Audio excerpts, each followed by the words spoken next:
Great news, guys, on all fronts. For one, I feel great. That's important. For two, the calisthenic stuff's coming along good. Did I tell you guys I hit a minute on the dead hang? I think I did tell you guys that. Well, it's not only that, folks. I also hit 10 entire push-ups with good form. With good form. I've seen a lot of folks do bad form push-ups, and I don't want to compare apples to oranges, but this was a lot harder than that. Before, a week ago, I could only do 8 in a row. So that's a 25% increase. And if you follow by that, and we continue increasing our maximum good form push-ups by 25% every week, soon I'll be the strongest human alive. I have no reason to believe we can't do that. It's going good. It's going good. Oh, and to any PoE2 heads in chat, finally finished tier 4 of the Trial of the Sekimos. Got my last ascension points. Yeah, boy. Really enjoyed that final boss fight. Really enjoyed. Very fun. Were they Marine Corps count push-ups or regular push-ups? I think they were just regular push-ups. Outer Wilds is overrated. All right, there's your attention for the day. I'm not rewarding you. I'm not rewarding you.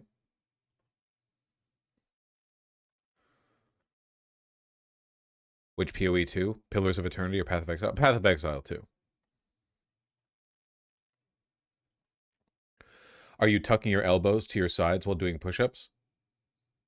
Not completely. Not entirely. They're out a little bit. I'm sorry. You beat Pathologic 3 yet? I haven't even started it. Pathologic 3 is not going anywhere. I'm not in any tremendous rush to play it the moment that it comes out. I'm very good at avoiding spoilers. I'm going to enjoy it when I feel like I'm best positioned to enjoy it.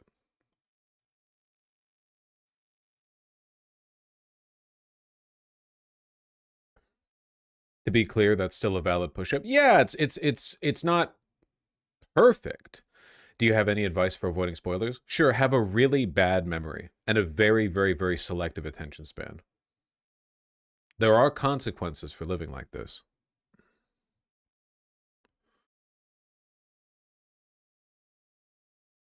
Alcohol can help? Yeah, well, we don't need to do that. We don't need to do that.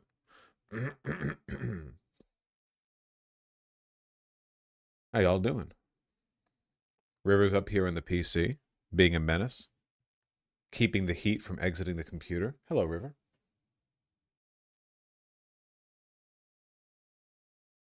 Sitting like a dragon. Vosh, I'm lonely and tired and miserable. Typing stuff like that out guarantees it's going to be the case for a while, you know? You have to frame your life positively. Otherwise, you guarantee it's going to, you know, keep on like that. I'm telling you, it's true. It's very true. Yeah, do 10 push-ups. Do 10 push-ups. Just played Outer Wilds, first time, best game ever. I do legitimately think Outer Wilds is one of the best games ever. I really do believe that, yeah. And that's hype. I've played a lot of games, and, you know, I've had a while to reflect on it, and I really do believe that. Now, I love Pathologic, but I would never say Pathologic 1 or 2 are one of the best games ever. Maybe one of the best narrative experiences? One of the best experiences? I don't know. Not one of the best games, but Outer Wilds. Whew. Oh, man. I don't want to participate in no drama, but do you see that Jamrock Hobo Disco Elysium fan account on Twitter was talking down on video games as a medium? Like the meme, you know, Disco Elysium's so good it got me to stop playing video games entirely and just read books. And he was like, yeah, that's the way, or whatever. It's like, damn, man, Disco Elysium would not be special if it was not a video game. It's just one little bad take, and you know, he received plenty of backlash for it, so you know.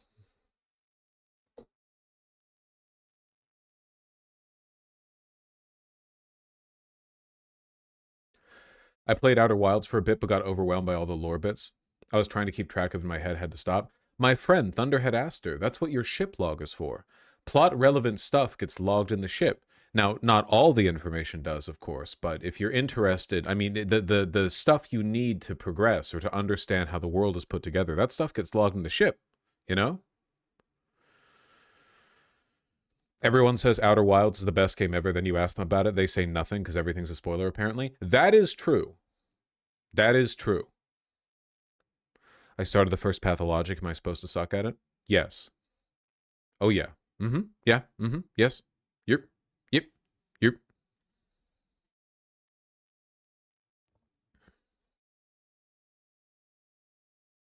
Ice League time. Try to see if your suspicions about where they came from is true. Dude, we covered it very briefly the other day. I mean, we just like barely touched on it. But you guys see that journalist who wrote the article? I think it was on Slate. I could be wrong on that. Talking about how she was accepted into ICE, even though she's a known like lefty journalist. And in addition to that, she didn't even fully fill out the form. She didn't even fill out like the confirm you're not a felon, domestic abuser, whatever else. Like she put in like the bare minimum on filling out the form, and it didn't matter. Not only like no vetting, but no standards at all. I mean, like worse than you might even expect. It's crazy.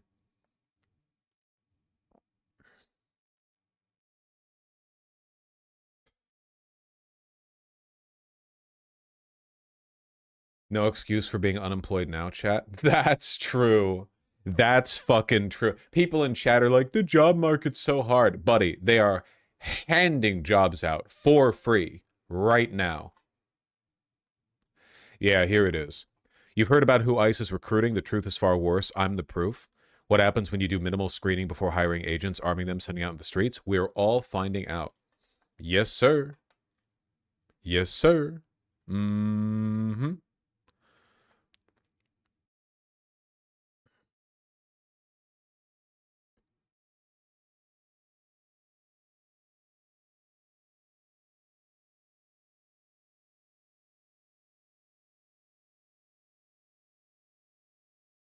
Jesus, man.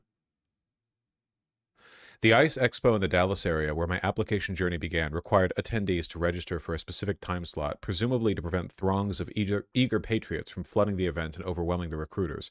But when I showed up at 9 a.m., the flood was notably absent. There was no line to check in and no line to go through security. That's fucking bleak, man.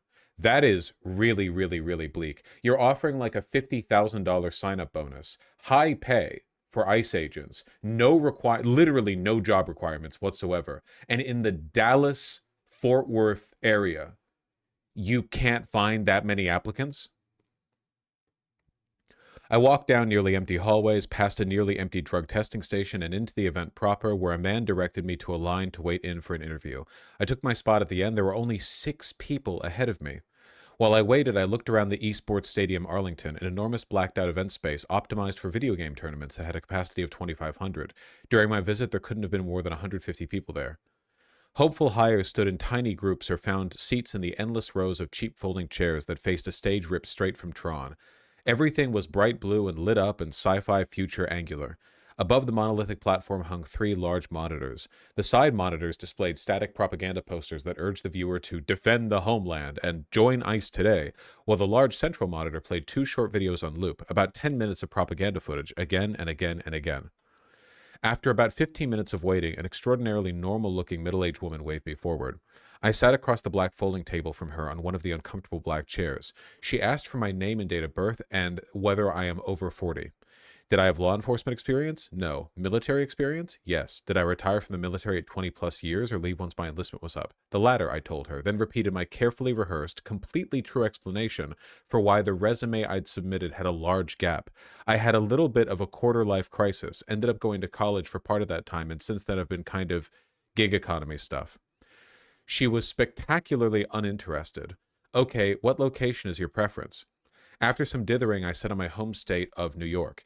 That was the last question. The entire process took less than 6 minutes. The woman took my resume and placed the form she'd been filling out on top. They are prioritizing current law enforcement first. They're going to adjudicate, she told me. If my application passed muster, I'd received an email about the next steps, which could arrive in the next few hours but would likely take a few days. And then They got back. And then the email came. That was it.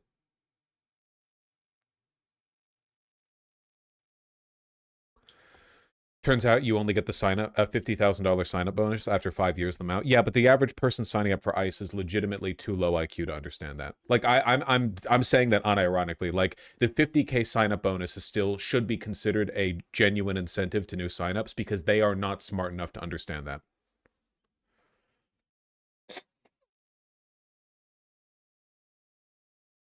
Played Pathologic, couldn't exit the first room. Gate kept. Gate kept.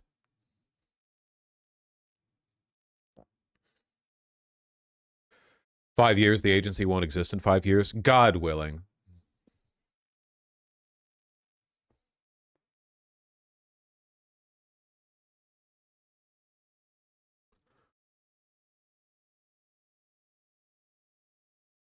During a moment of protracted silence, the agent threatened to put the video back on if no one had question is. I asked about harassment and doxing.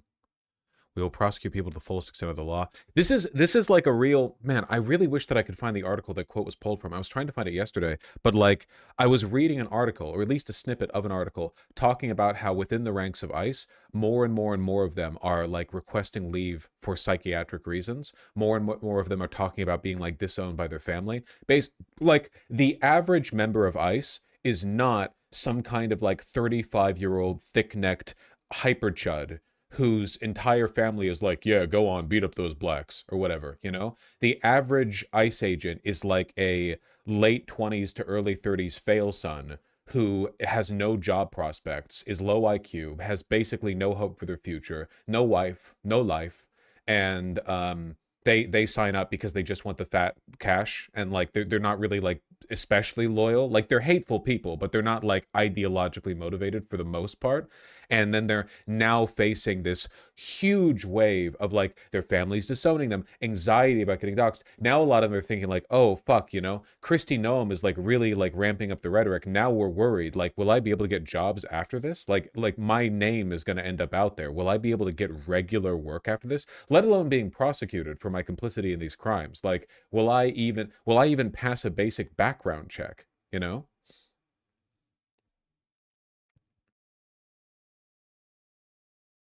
It's kind of sad. Yeah, but it's also kind of funny.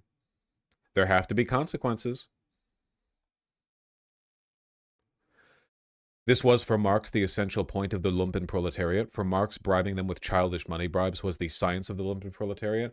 Man, if the definition of lumpen proletariat is that you're willing to compromise on your working class ideals for money, I'm afraid that more people are in the lumpen proletariat than we might be willing to admit.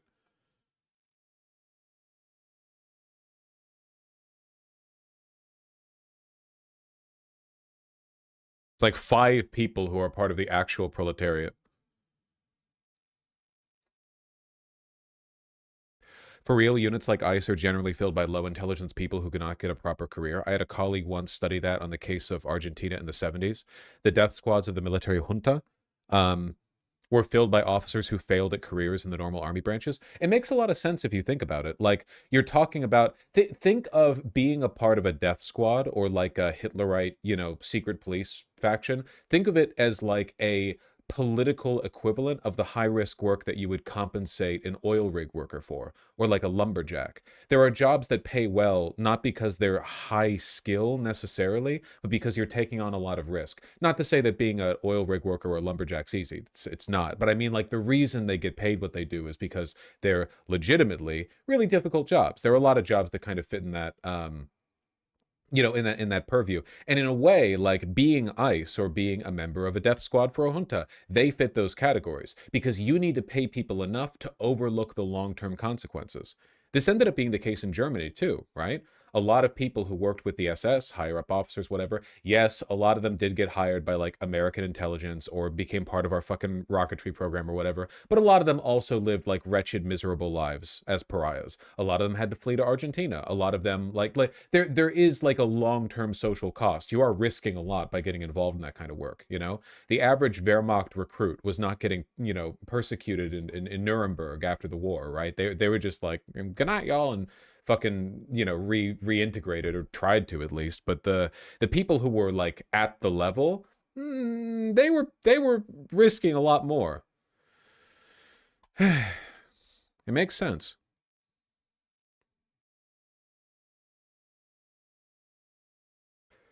The paperclip guys had to be nerds. Yeah, I mean it's a reaffirmation of the idea that like on in within the far right, very few people are truly ideologically motivated, right? Like when Nazi Germany fell, a lot of the higher ups in the German government, if they were true Nazis, like ideological Nazis, why would they ever work with the Americans? Like they literally thought that we were like a Jewish controlled fake state. Like we were too polluted by immigrants. America was fucking chock full of non-white people, you know. They like the idea of working with the Americans would have been anathema to their virtues, but they obviously didn't fucking care. They were like, "Oh, you'll give me a paycheck and like, you know, immunity from prosecution? Sure, I'll help you with your rocketry." They don't give a fuck. Like it's always like that, man. Very, very, very rarely are these people that committed.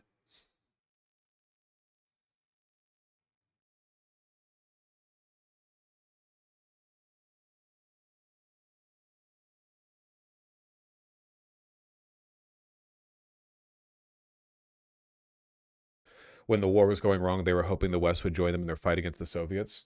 Oops. Oh no, we should have kept a one front war.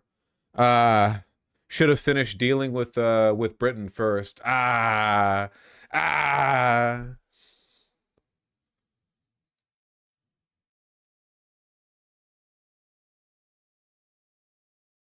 Somehow, despite never submitting any of the paperwork ICE had sent me, not the background check or the identification info, not the domestic violence affidavit, none of it, ICE had apparently offered me a job. According to the application portal, my pre-employment activities remained pending, and yet it also showed I had accepted a final job offer and that my onboarding status was EOD, entered on duty, the start of an enlistment period. I moused over the exclamation mark next to onboarding and a helpful pop-up appeared. Your EOD has occurred. Welcome to ICE.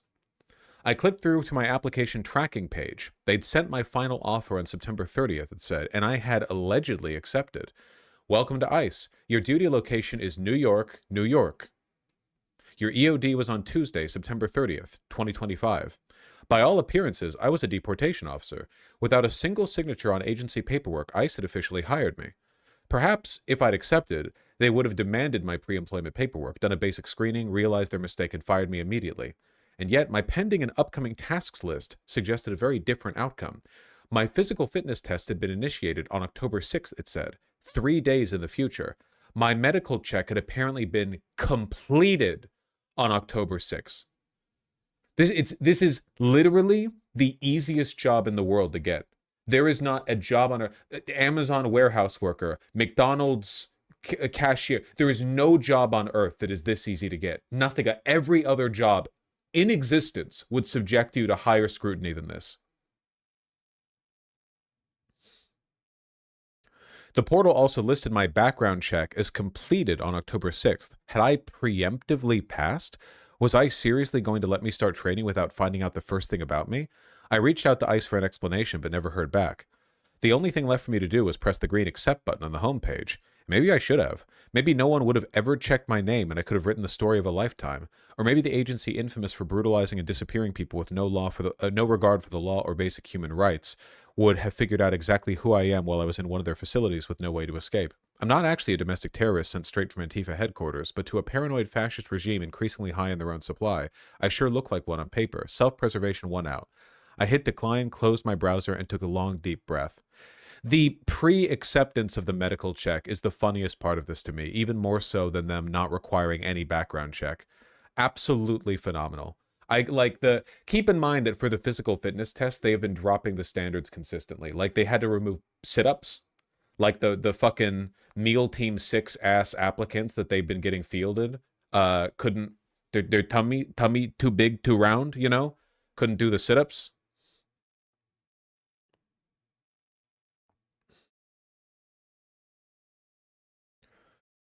What is stopping actual terrorists or jihadists or even foreign agents from applying to ICE now? I mean, probably the fact they've got better things to do, right?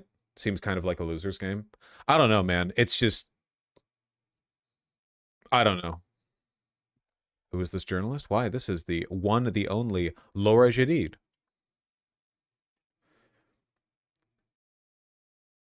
Were you talking about this news snippet? Maybe. Such confrontations or scenes of death have led to a mental health crisis among many ICE agents as well as Border Patrol agents. This has pushed them to seek help from government chaplains, behavioral health experts, and other agents who offer volunteer peer support. The goal of these official programs... This isn't exactly it. It might be from the same article, though. You get the point. Pretty fucking crazy, though. Stupid motherfuckers. You're never getting that $50,000. At this level of quality control, legit and undocumented immigrant could get a job at ICE? Yeah, they literally didn't do a background check.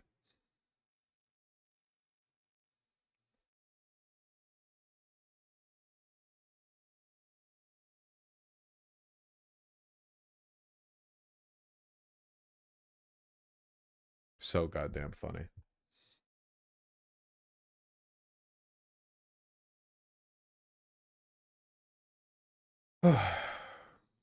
More leaked info from Ken Klippenstein? Hold on.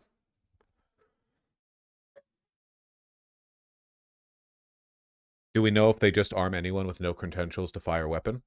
Yes, we do know that. Yeah, that's what this article says. They were accepted as an ICE agent without submitting any background information. Like like you could be a felon.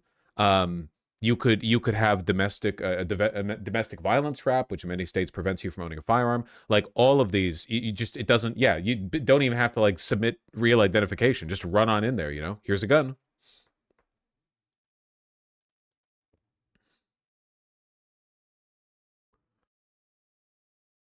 Exclusive. Leaked documents detail the dizzying scope of ICE operations. Secret ICE programs revealed. Operations Benchwarmer, Tidal Wave, Abracadabra, Dust Off, Fleur de Lis. These are so fucking soy, man. Jesus Christ. Everything has to be a goddamn operation name. COINTELPRO. It had one name. It was one operation, and it was so wide-reaching. COINTELPRO. Classic. Who the fuck is going to talk about Operation Tidal Wave? Operation Benchwarmer. Ken Klippenstein mentions he thinks NSPM 7 is being used against Renee Good for the domestic terror classification. Yeah, probably. It makes sense. I mean, it seems like pretty transparent. The whole point of the NSPM 7 designation was to open up the federal government and allow them the scope and the power that they would need in order to classify literally any opposition as domestic terrorists, right? Like, there's no limit to that. Everyone they oppose is a domestic terrorist. Thankfully, none of that is law, but it does allow them to open up the scope of their investigations. Of course, law doesn't matter that much if they just kill you. So, you know.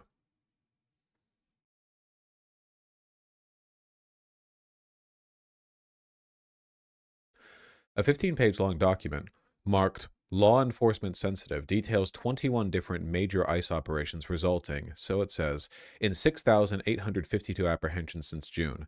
That's it? In the entirety of the country with 300 million people and allegedly 20 million illegal immigrants? All these operations have led to a grand total of less than 7,000 apprehensions? That's it? Jesus Christ. You know that like 99% of the remigration that has taken place since Trump took over has been voluntary, right? Like, it's not ICE deporting people. It's people leaving. It's some, you know, Philippe in Los Angeles going like, yeah, I don't want this smoke, and just walking back down the border. They've barely managed to get anything done on their own.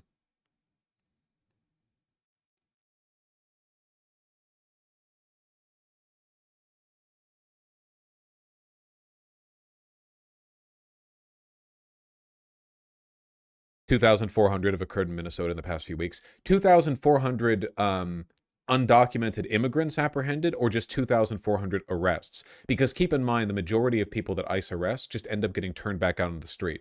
Remember that Chicago operation with the Black Hawk helicopter? All that money, pomp and circumstance and filming, and then every one of those people went free afterwards? Just doing it for the fucking cameras. The only reason they're in Minnesota right now is because of Nick Shirley, and we'll get to him. Like, it was literally just the YouTube video. Let's do it. Let's go, boys. Get those fucking Somalis. Yeah. Aura and hype moments. The hype moments in question being like, America's funniest home videos shit. ICE agents slipping on, well, ICE, making a fool of themselves. ICE agent can't fucking scratch their balls in Minneapolis right now without 20 people with cameras nearby documenting it, you know? They're miserable.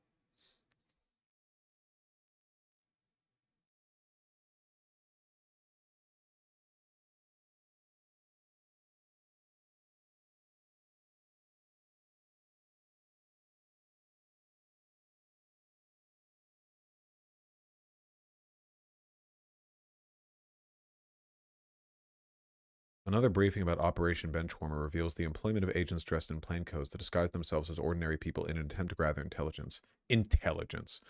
Plainclothes agents have been embedded in transport vans, sally ports, processing areas, and detention cells to gather important tactical intel and/or information, the briefing says, of this nationwide operation. The purpose? It's to focus on collecting info not normally gained during formal interviews. Nice. We love our illegal acquisition of interview information.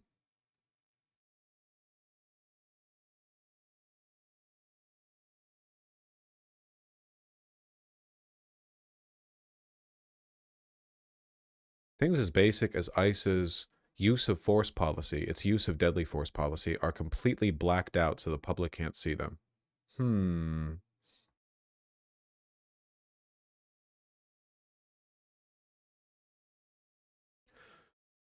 Opposition to ICE's conduct following Renee Good's death has spread throughout the Department of Homeland Security, as I previously reported. The discontent is also affecting the Justice Department, with several top federal prosecutors in Minnesota resigning over pressure to investigate Renee Good's widow. Meanwhile, the FBI is itself, they're trying to go after her widow just for no reason, basically. Like, there's even been some mainstream media reporting cementing this. I believe a CNN article that came out either today or late last night. The phrasing was incredible. It was like leaked.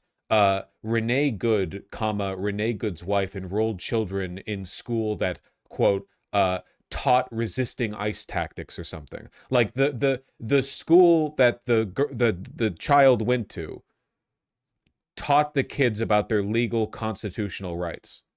And the media's framing it as like some kind of deep undercover Antifa operation. Like, this wasn't just a regular mom taking a kid to school, This was like a elite Antifa school they were being sent to. Good stuff.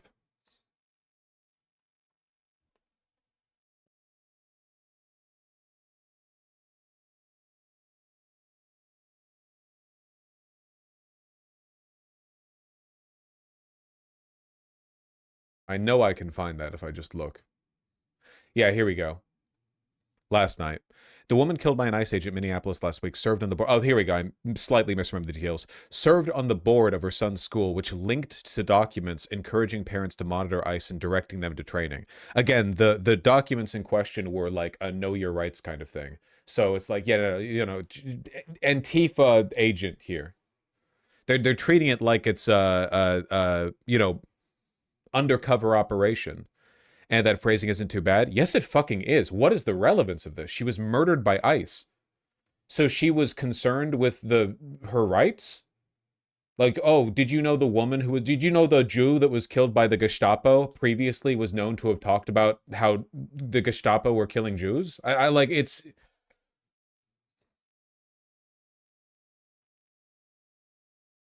It has been the position of the administration for the entirety of Trump's second term that telling people what their legal rights are is illegal.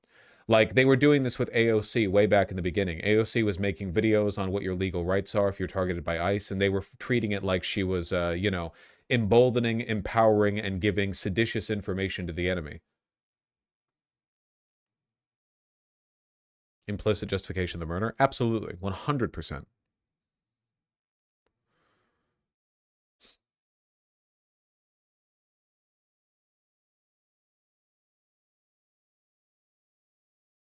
Other parts of the FBI, sources say, are also alarmed by ISIS' heavy-handedness and its creeping takeover. One senior FBI official tells me there is widespread concern that ISIS actions are coloring the American public's view of law enforcement in general. Wow, really? The source says that enforcing the law demands scrupulous adherence to the law, and doing so and fear that ISIS abandoned such a fundamental principle, bleeding through masking and its belligerence towards the public, the law doesn't apply to it. How deep? Yeah. Yeah, CBS straight up lying. Yeah, of course, obviously, it's CBS. It's fucking owned by Zionists now, like directly. Literally, they put a Zionist czar in there, like a fascist whose job it is to control the output of the company. It's like worse than Fox News at this point. What's the article they're putting out? ICE agent who shot Renee Good suffered internal bleeding, officials say. Which officials? The Department of Homeland Security. Wow. Mm-hmm. Officials confirm he nearly died. Yeah. I know. Just like Trump said. Yeah.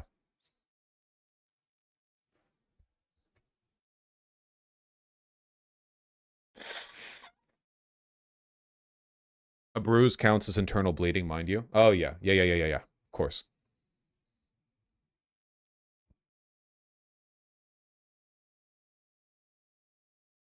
The needle is continuing to be moved.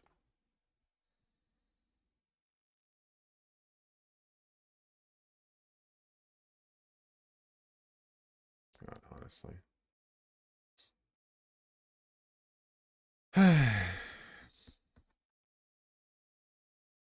It might be time to abolish private media. We do need to agree on some kind of national standard for truth in media, because I think the past couple of years, not just the past couple of years, but especially the past couple of years, have really cemented the fact that the free marketplace of ideas stuff just doesn't work. And on some level, lying needs to be illegal. You know, it's not like the specific implementation would have to be delicate, careful, moderate, and sometimes it would have to ease towards moderation when maybe it would be more satisfying for it to go hard, but some version of that needs to be a thing, you know? Like democracy, civilization cannot survive if everyone's access to information is gatekept behind like 10 or 20 of the world's richest men who have complete control over what everyone else sees. Not just directly through media, but indirectly through algorithm access or whatever. Or the fact that Zionists have openly crowed about how they want to own TikTok so they can suppress pro-Palestinian content. European-style public broadcasters are very good, publicly funded but independent. No, not really. They're marginally better than American media, but I've seen how, you know, DW4 and the BBC cover Gaza, Israel, trans rights, whatever else. At the end of the day, like it goes deeper than just like direct corporate control. There are still like incentive structures there.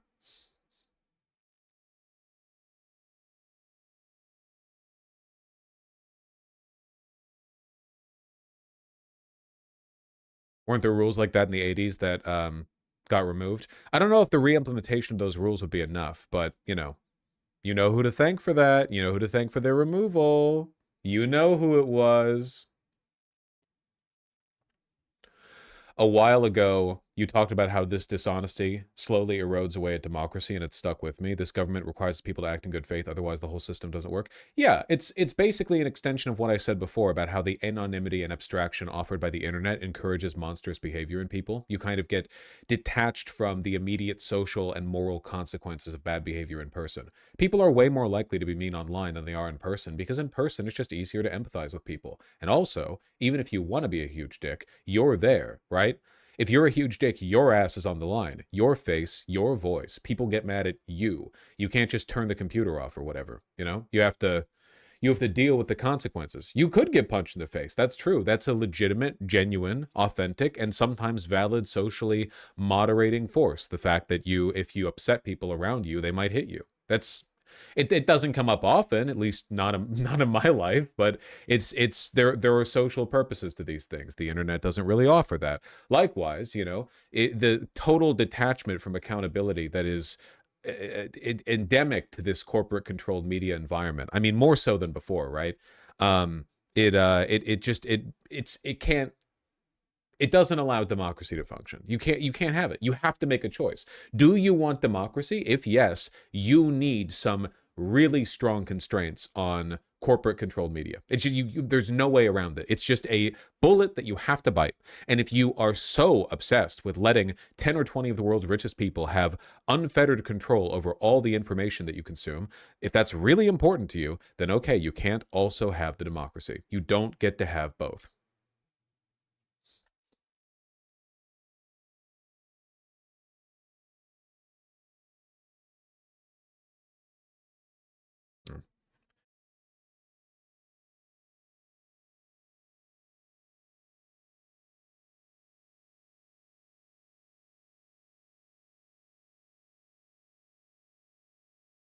Do you have any loop-wheeled garments, and are they worth the extra money?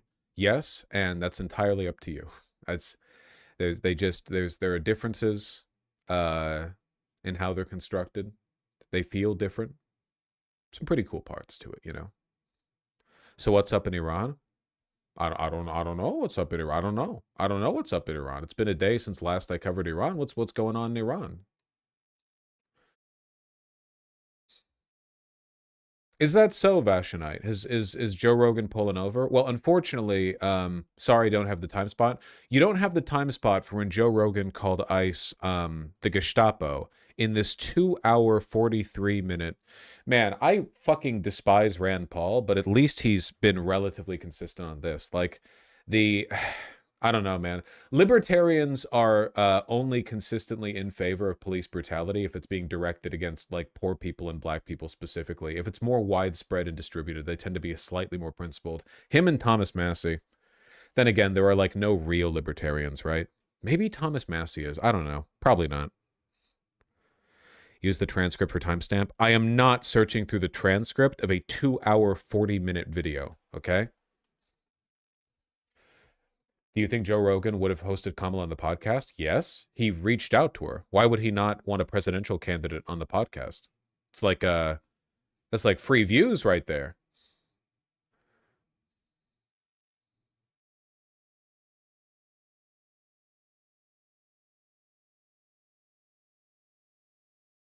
You can use Control F in the transcript for the word Gestapo. Really? Is that so? I can use the search on page function? Is that true? That's so helpful. Now, I've got a better idea, you know? What if, rather than risking the potential of there having been multiple mentions of the word Gestapo, which would then cause me to have to spend multiple minutes buffering through the video, scrubbing it, seeing if this is what they're talking about. I also don't know what specific quote you're trying to get me to fish for, so it's possible that I spend a minute looking at something that isn't even the right moment. Or alternatively, what if we used our heads for a second and we considered, is there a possibility that if something interesting was said on a Joe Rogan podcast, there might be a clip on Twitter, which would then give me direct access to that information without having to worry. Here's a clip on Twitter. Wow. You spent more time complaining about it than just doing it? Yeah, but when I complain about it, I maintain viewers. Whereas when I quietly, frustratedly search for something, I lose viewers. Complain loud enough, eventually someone will come in and fix the problem, okay? That's what you guys are here for. It's a collaborative experience. Don't tell me how to do my job. You have no idea what you'd be doing, okay? Fucking 4-viewer Andy over there. You're fucking humiliating yourself to keep every viewer, all right? I'm berating you to keep the numbers up. Tell me how to do my goddamn job. You don't want militarized people in the streets just roaming around, snatching people up, many of which turn out to actually be U.S. citizens that just don't have their papers on them. Are we really going to be the Gestapo? Where's your papers? Is that what we've come to? That's a crazy short clip. I want to watch more. Well, at least now I have a longer quote to Control F. Militarized people in the streets. How about that, huh? Militarized people in the streets. Now we know exactly what to look for.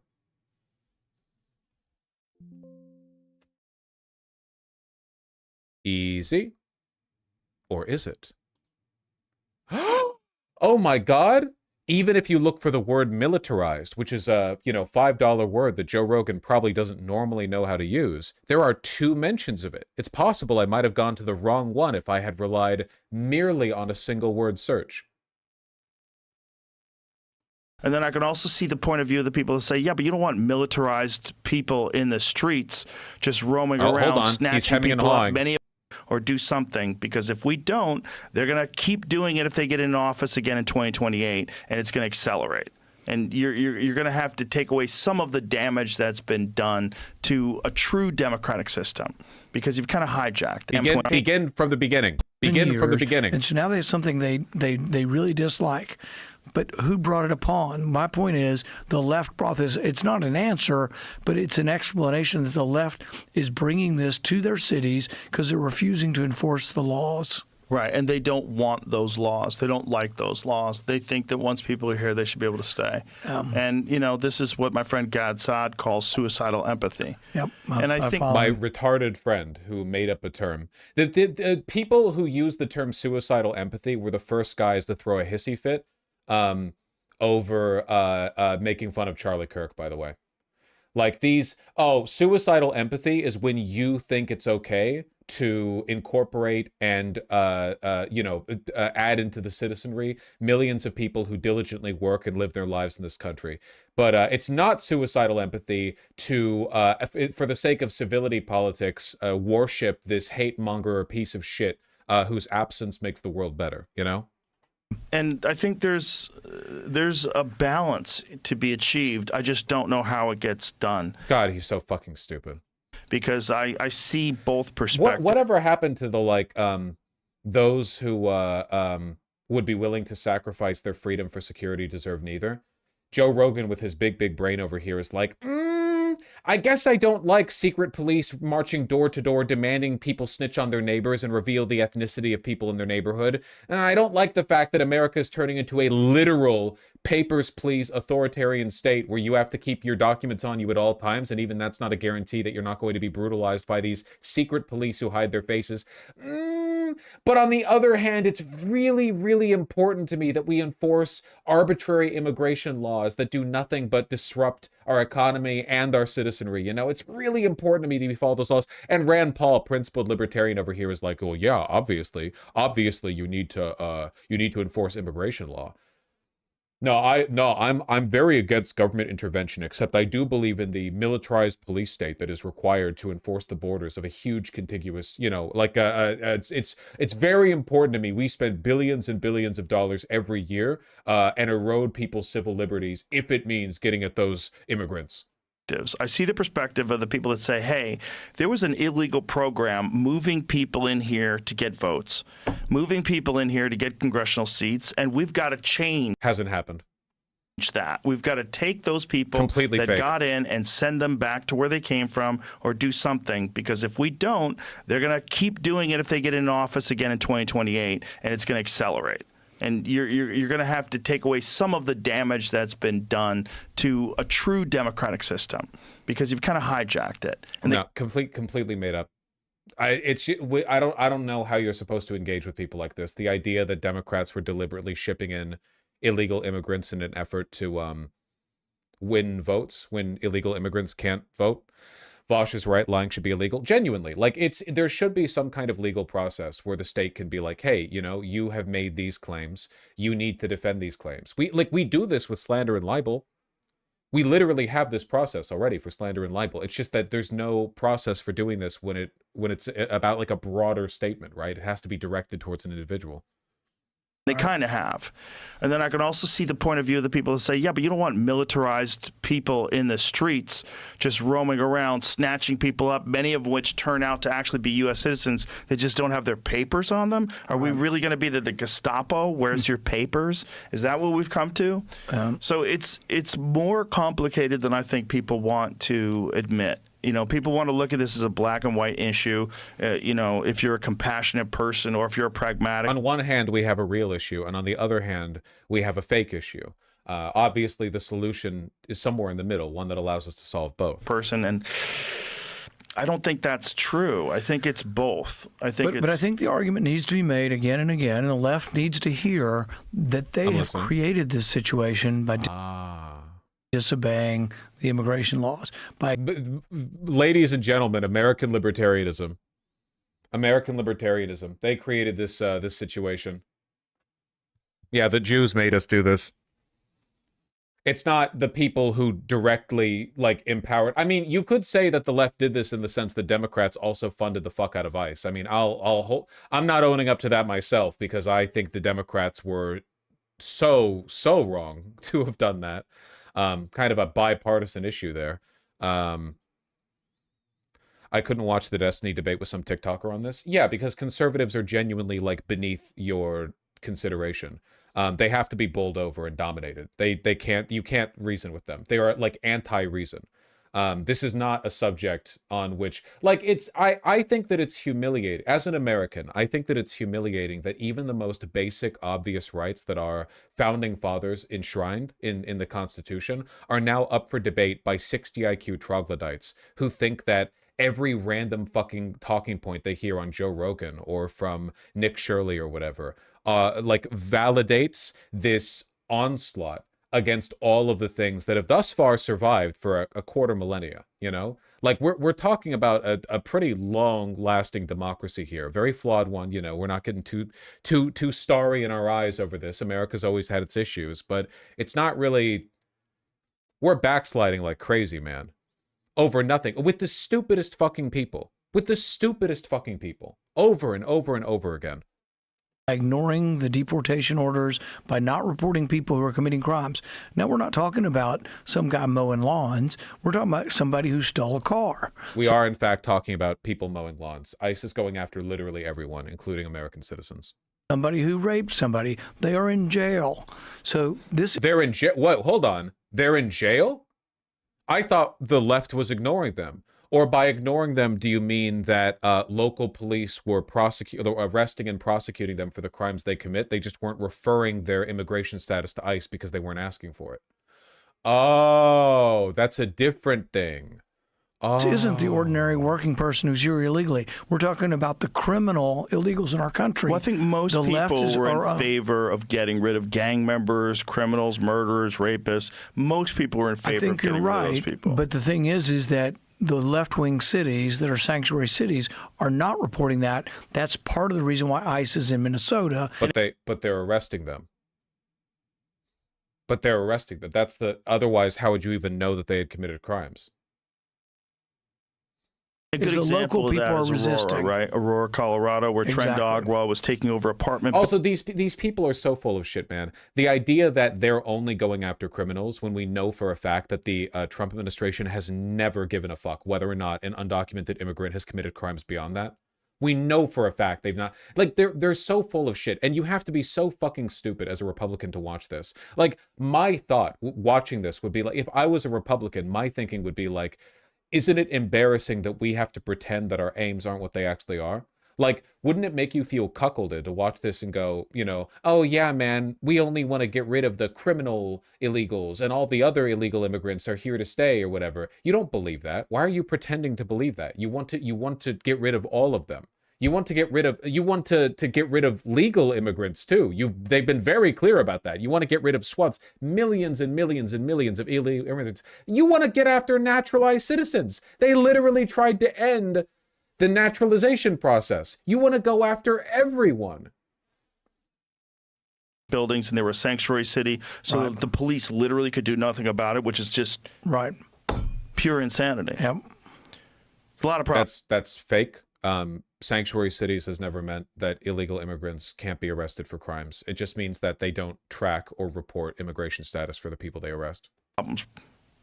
But we solved at least half of them today, I think we did. right? Rand, thank you so much. I've been a big fan of yours for a long time. The only good thing that I have to say about this, I guess, like in the long run politically, is that I think this kind of hemming and hawing fake centrism has no future.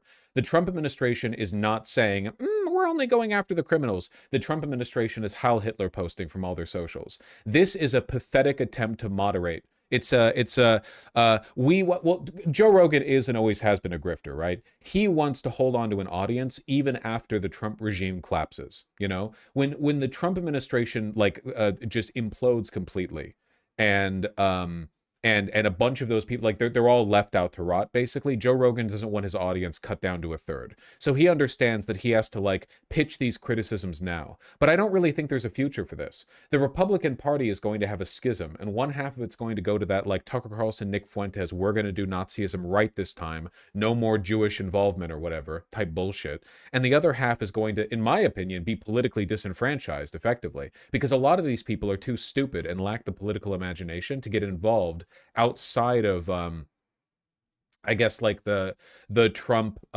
you know, like cult of personality. Like these people don't really have a vision for the future of the country, you know?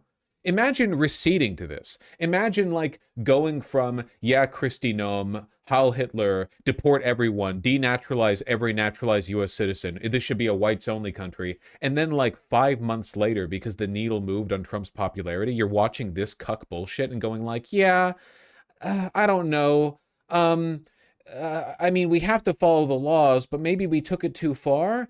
I don't really think there's a future for this. Pathetic, fake, like, you know, hemming and hawing, less than 1 million views ass motherfucker having a senator on. Fuck you.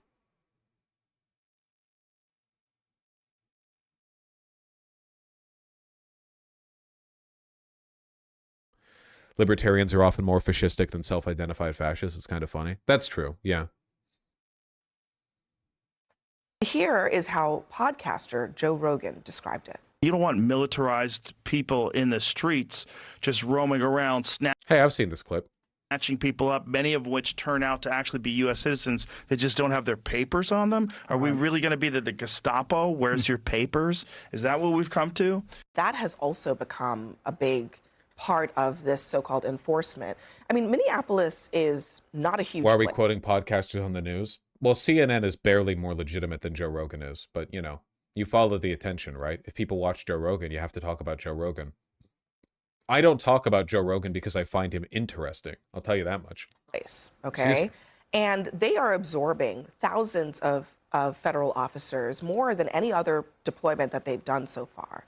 And we are seeing these encounters where you're seeing federal officers, maybe ICE agents, maybe Border Patrol, walking down the street, stopping people, sometimes because they look Somali. Holy shit, I didn't realize this. The Homeland Security Twitter account quote tweeted Laura Jadid and is like, we never hired you. And then fucking Laura quote tweeted them with the screenshot of the website, or like a video of them navigating the website saying like, you've been hired.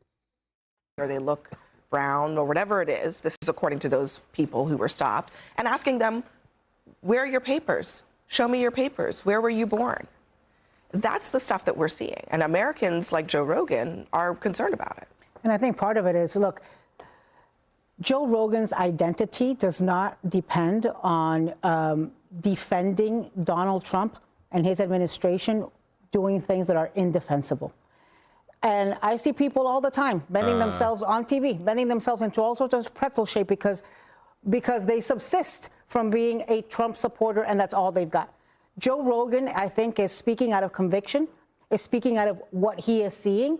And I think it's reflective of what a lot of Americans feel right now. People are showing up at the streets because they are pissed off at what is happening in our country. It is heartbreaking to see these images in America. We are the country that's supposed to be an example for the rest of the world. And the things that are happening in our streets are the type of things that happen in these third world countries. And they do bring all sorts of bad memories when you see these masked men.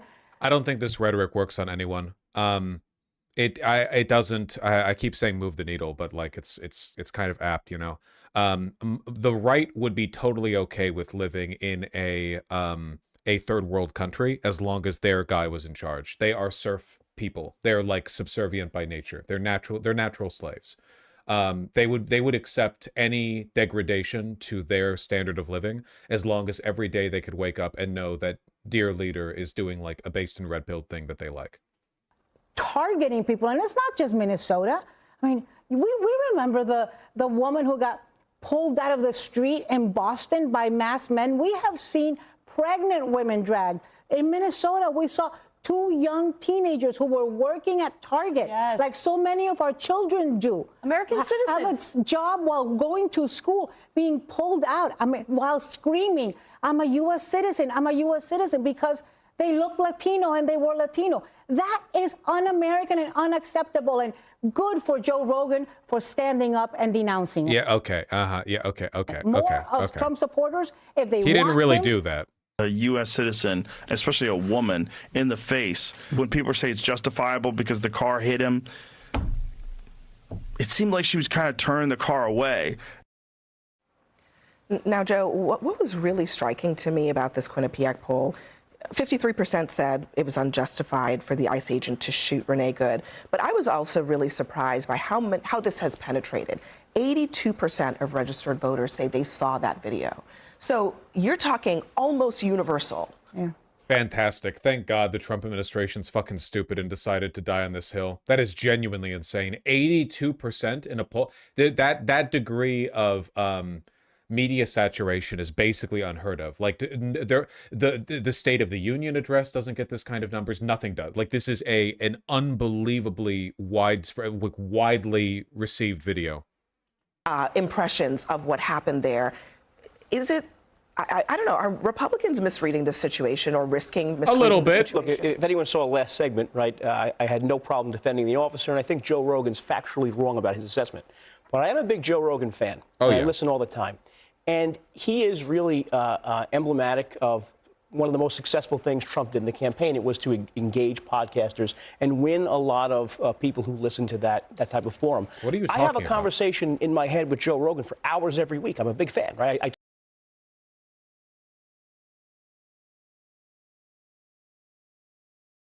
I'm so tired of the future of my country and of my people being hinged on the whims of genuine mentally ill people. I'm so tired of it. Like, mentally ill leftists are annoying in fandom wars on Tumblr. Mentally ill right-wingers control every level of media and the government. I'm so sick of it. It's so fucked up. Why does everything have to be at their behest?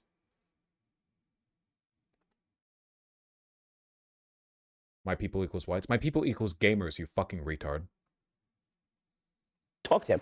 So when I hear him challenging something that I believe, or my gut reaction to something, I actually listen to him. So I do think this is a problem for Trump, because I think he is a very good barometer of where people stand. Again, this instant, he might be factually wrong on. I think he is.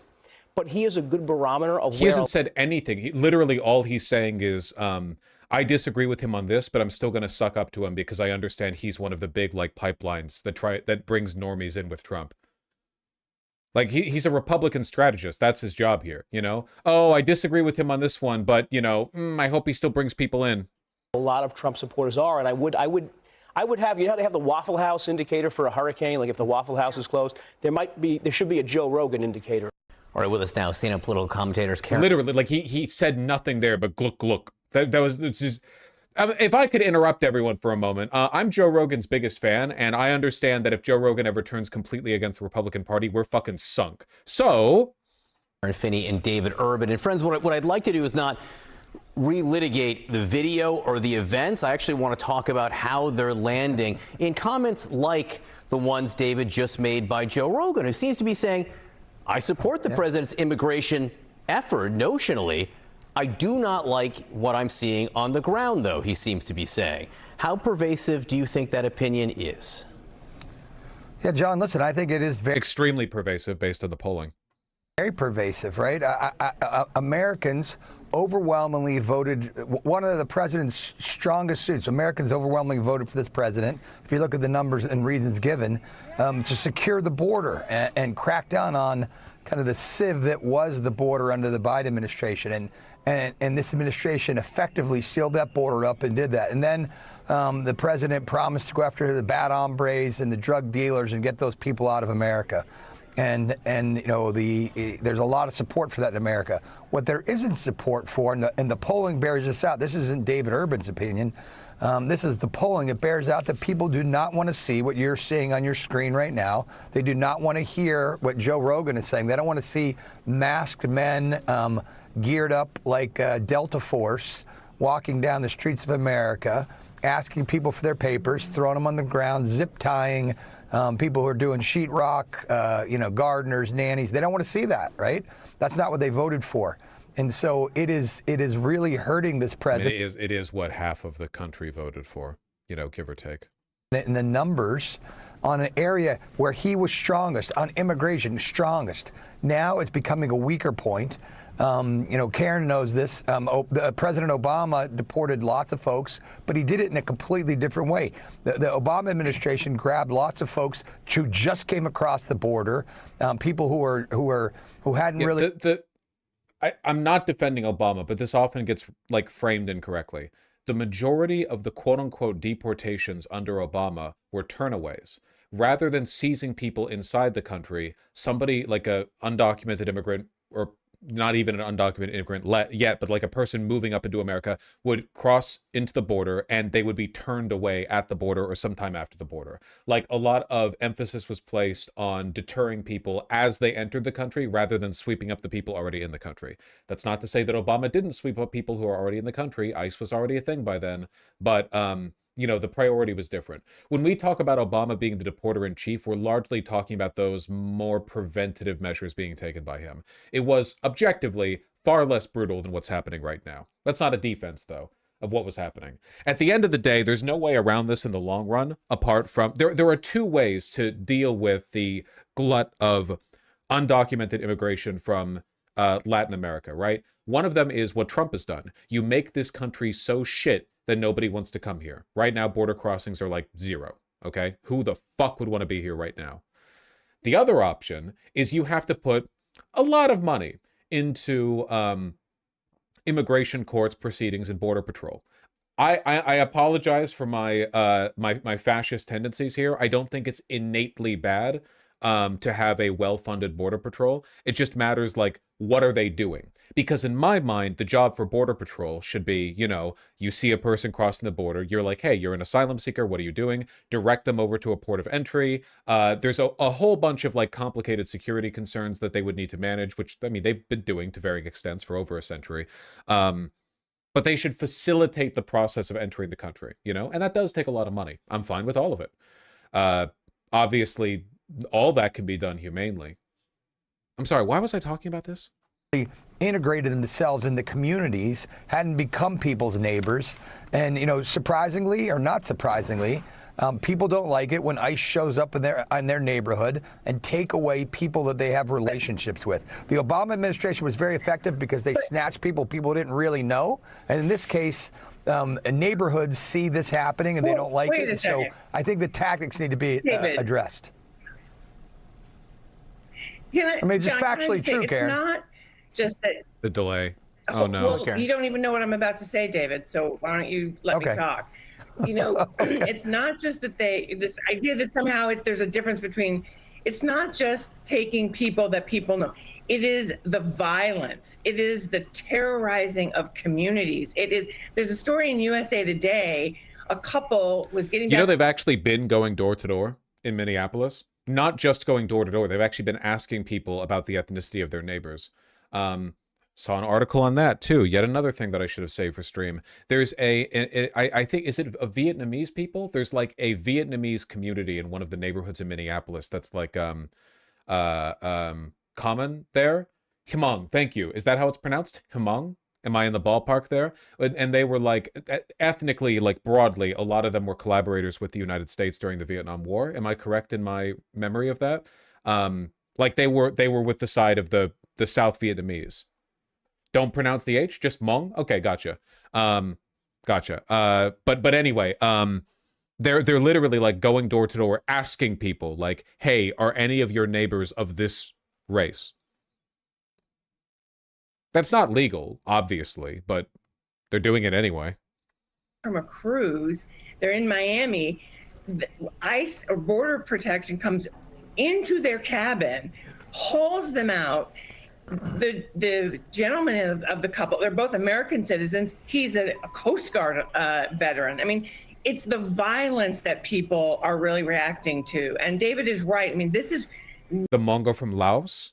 Are they? Hold on. Let me Google really quickly because I'm interested. I only briefly, this was my wake up 8 a.m. 8:02 a.m. pull up phone, open up Twitter.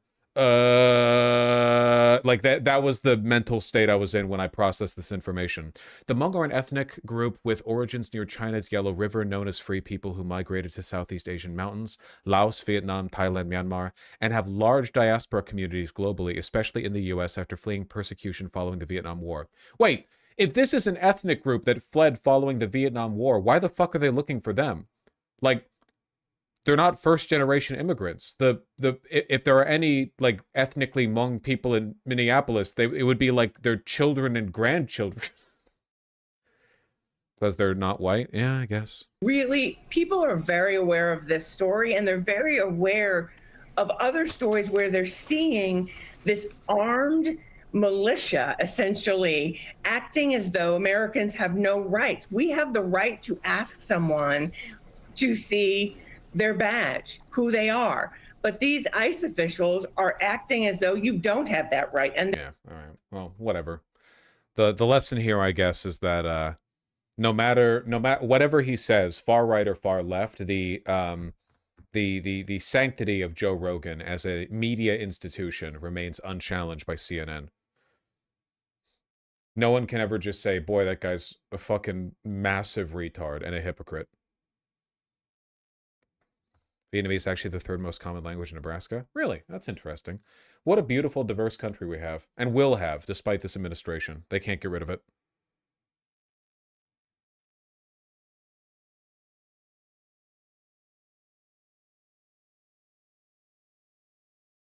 Fucking retard Joe Rogan accidentally says kinda based thing. Best I can do for a title. It's literally the best thing about it. Yeah, if you want to see what a mono-ethnic white nation looks like, go over to Serbia. Go fucking bathe with the bathtub fish. You know what I'm talking about? That thing the Slavic people do, where they're like, it's the holidays. Does everyone take a picture of your bath fish? You know what I'm talking about. You get it. We all know that guy with the bath fish. That's Polish. Well, Poles are like kind of Slavic, a little bit, half and half. I'm a Serb. We don't do that. What the fuck? You do whatever the fuck I tell you you do. Okay. My God, Seattle probably has a higher GDP than your country. Shut the fuck up.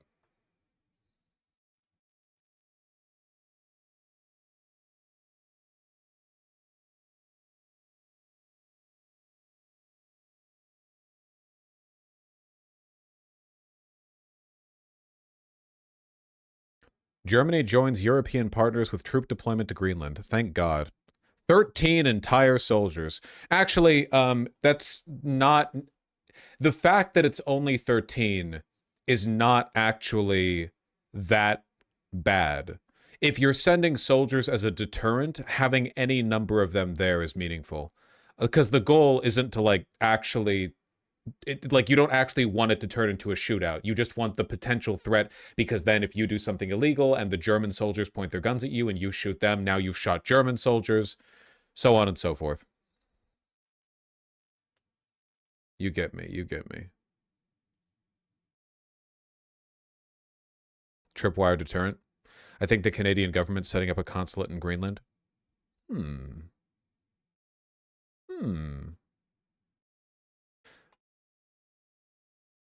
Danish officials say fundamental agreement over Greenland remains after U.S. talks. Great, so they didn't resolve anything.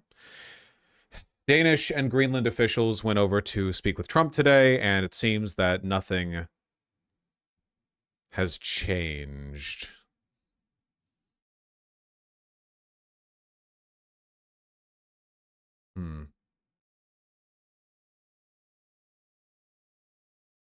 Denmark has announced plans to boost the country's military presence in the Arctic and North Atlantic as Trump tries to justify his calls for a U.S. takeover of the vast territory.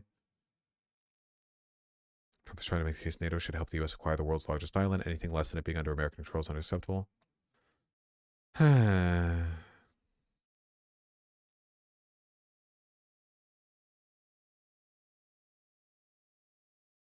75 countries we've suspended immigrant visa processing to.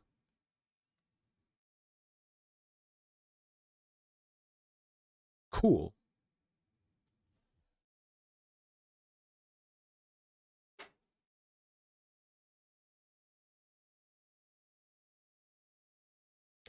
So if a NATO member attacks another NATO member, what happens? Does NATO go Article 13 on their ass? Nobody knows what happens. Nobody on Earth knows what's going to happen in the near future. There are no blueprints for where we're going right now.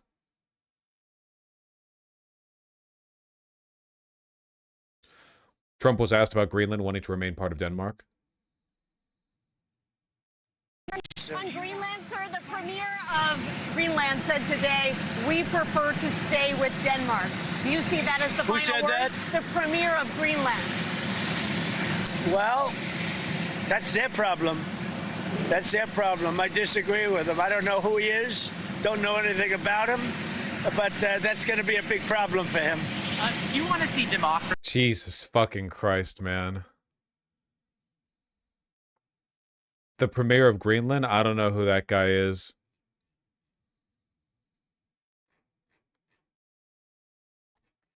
Come on, I want to see the other clips from that.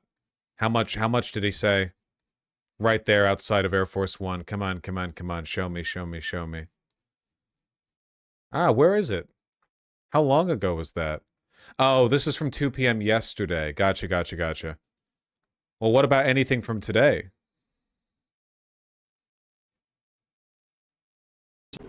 You see that beautiful milk? It's what we're here for. We're going to be discussing milk and whole milk and how good. That's what we're talking about today. Gotcha, gotcha. I know we've got a brand new spanking fucking food pyramid.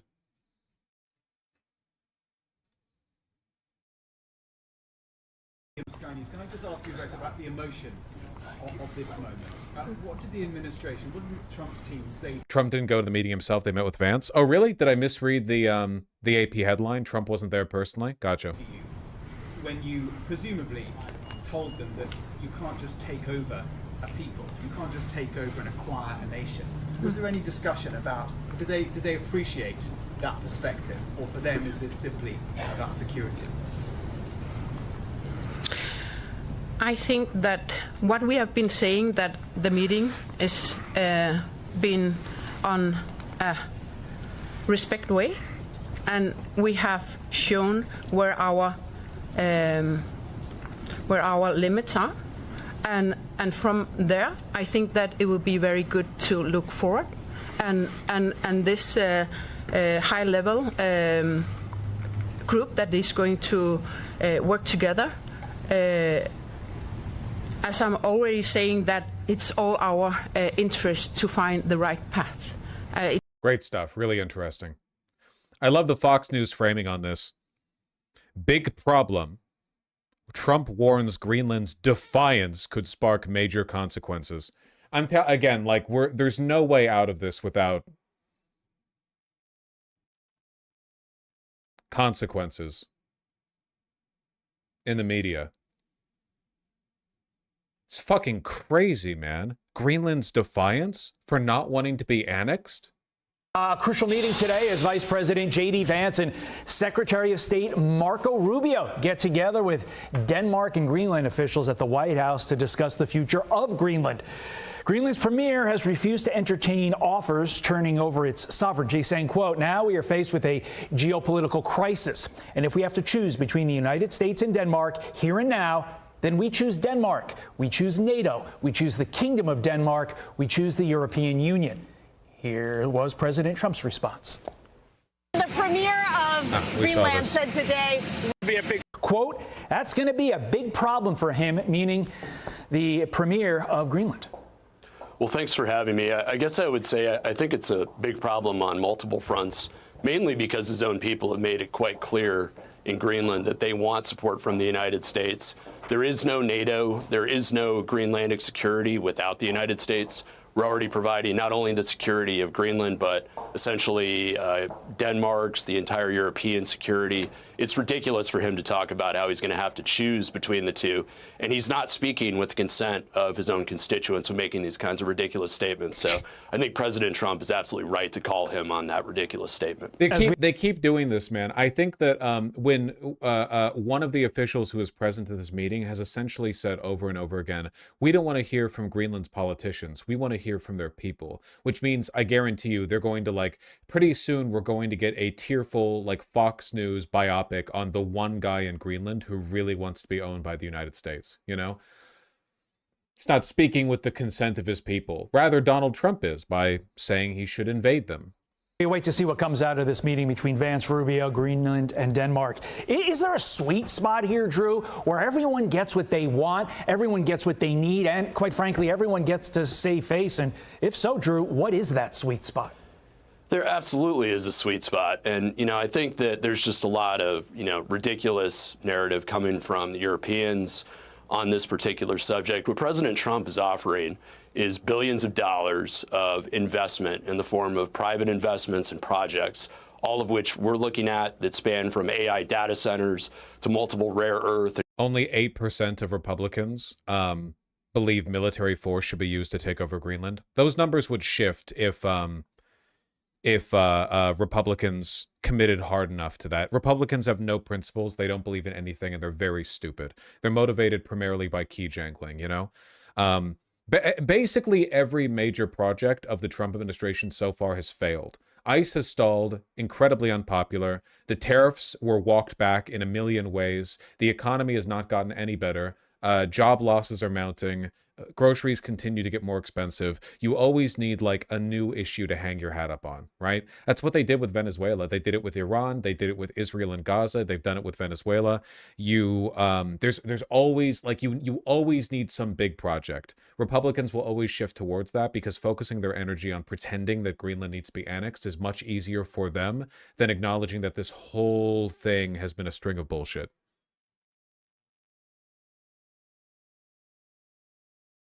And critical minerals projects. I mean, the sky is the limit, and everybody benefits from this, including the Danes, including the EU, including NATO, but most importantly, the Greenlanders, who have overwhelmingly said they want investment and support from the United States. They want a pathway towards independence, and they are absolutely tired of being exploited and oppressed by the Danes as they have been for the last.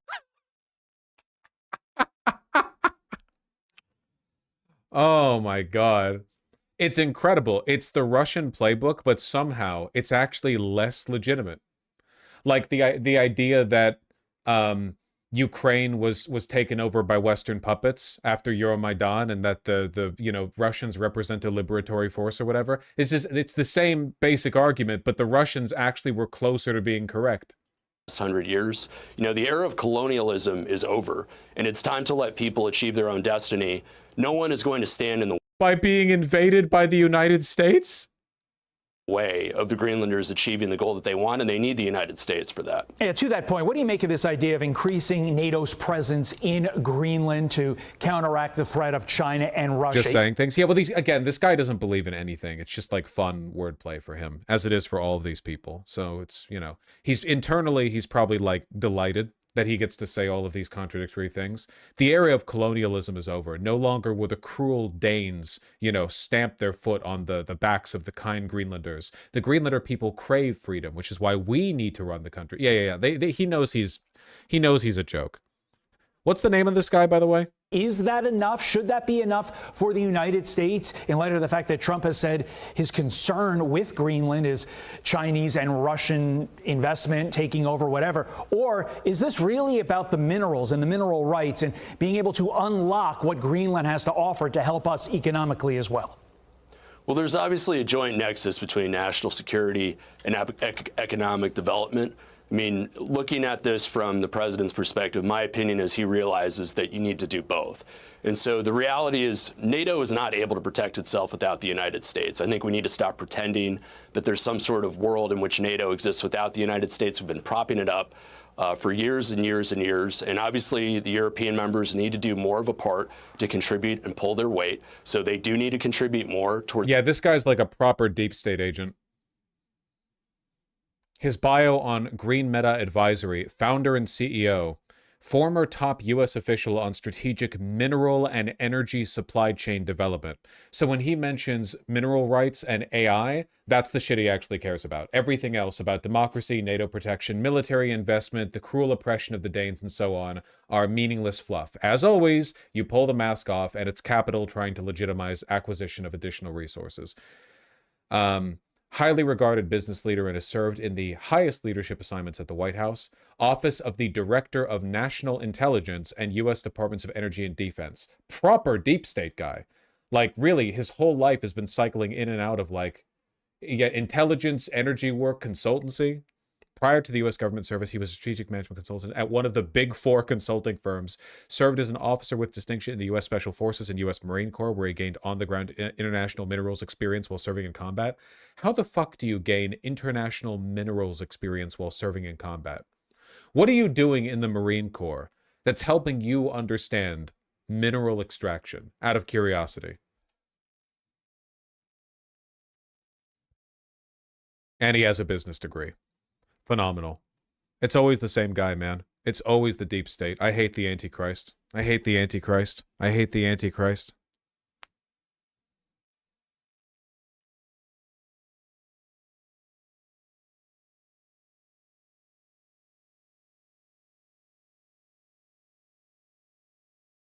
Hot take, I actually don't like the Antichrist.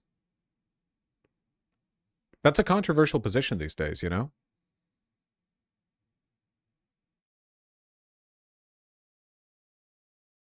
Dude, look at this, man. From May 7th, 2025, on KNR News, interview with Drew Horn. I hope this talk will give not only us, but also the population some insight on how Americans see our country, especially related to the mining sector. There are no more conspiracy. All conspiracy theories are true. They're not even theories. It's like the conspiracy theory. I think the reason the Trump administration is doing this thing is because there are some business leaders that stand to enrich themselves off it. And then you Google, are business leaders standing to enrich themselves off it? And then Google says, yes. All right. Well, first of all, welcome to our country. KNR is funded in whole or in part by the Greenlandic government. Man, they got this guy on fucking Greenland's NPR. 1.4K views. The whole country was showing up for this one. And thank you for taking the time to talk with us this time. Well, I personally think that Greenland has just unlimited potential to do things in multiple sectors. I think. Fucking Christ. I think that Greenland and the United States and Canada and Denmark and basically all the European countries have a real opportunity to work together to develop in a way where all parties benefit. I think that, you know, there's a lot of noise and I think, you know, probably inaccurate information and things that we're not, you know, a part of. But the one silver lining or the benefit is that now I think there's a lot of focus on Greenland. And what I would like. Yeah, he really does just speak like a corporate drone. It's crazy. I'm so tired of the left being right all the time. All the time. The same thing with the Iraq War, Vietnam, whatever else. But like so transparently here. So this guy, before he went on Fox News, was coached or possibly coached himself. He could be a smart guy. I don't know, right? Like, okay, obviously this is just about mineral rights. This has nothing to do with political freedom, democracy, NATO, security. It has nothing to do with any of those things. His entire life, every argument he's ever made, every belief he's ever expressed, every position he's ever taken, all of it has been in the service of how does the United States acquire the largest and most profitable possible supply of Earth's minerals. That's it. That's the only thing he has ever believed in. So every other argument he makes is molded around it. It's like that one lady whose entire life has been trying to get oil in Venezuela. Yes, it's the same thing every time, man. These deep state fucks who were grown in a lab, their whole lives are committed to this entirely. We cannot have a free country until these people are disempowered entirely. Like there is a reason why every time a developing country attempts to nationalize their resources, we get suddenly like very concerned about the human rights going on down there, right? Like we're suddenly very, very, very concerned about their democracy and their level of egalitarianism or whatever, and then we get involved. Look at us with Venezuela. Oh, we're so concerned about the plight of the Venezuelan people. Look at us with Iran. Look at us with Iraq. We did the same thing in Iraq, you know.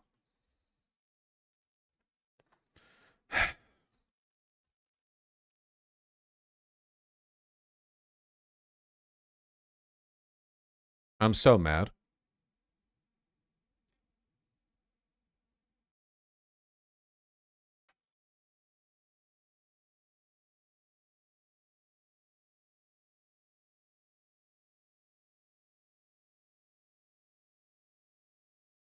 I don't know.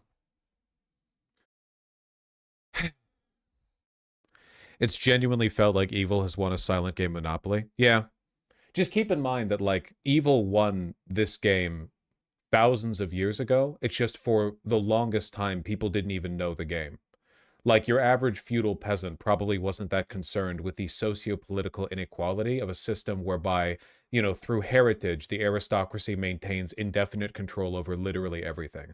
Like, under feudalism, you know the serfs own nothing, right? Like, the feudal lords, the aristocrats, and then the king, whatever, they owned all of it. The land, everything on the land. You were just given the position of tilling it, you know? You were all, like, everyone in the country or kingdom or whatever else, they were just like house servants, basically, on a very, very, very, very large field.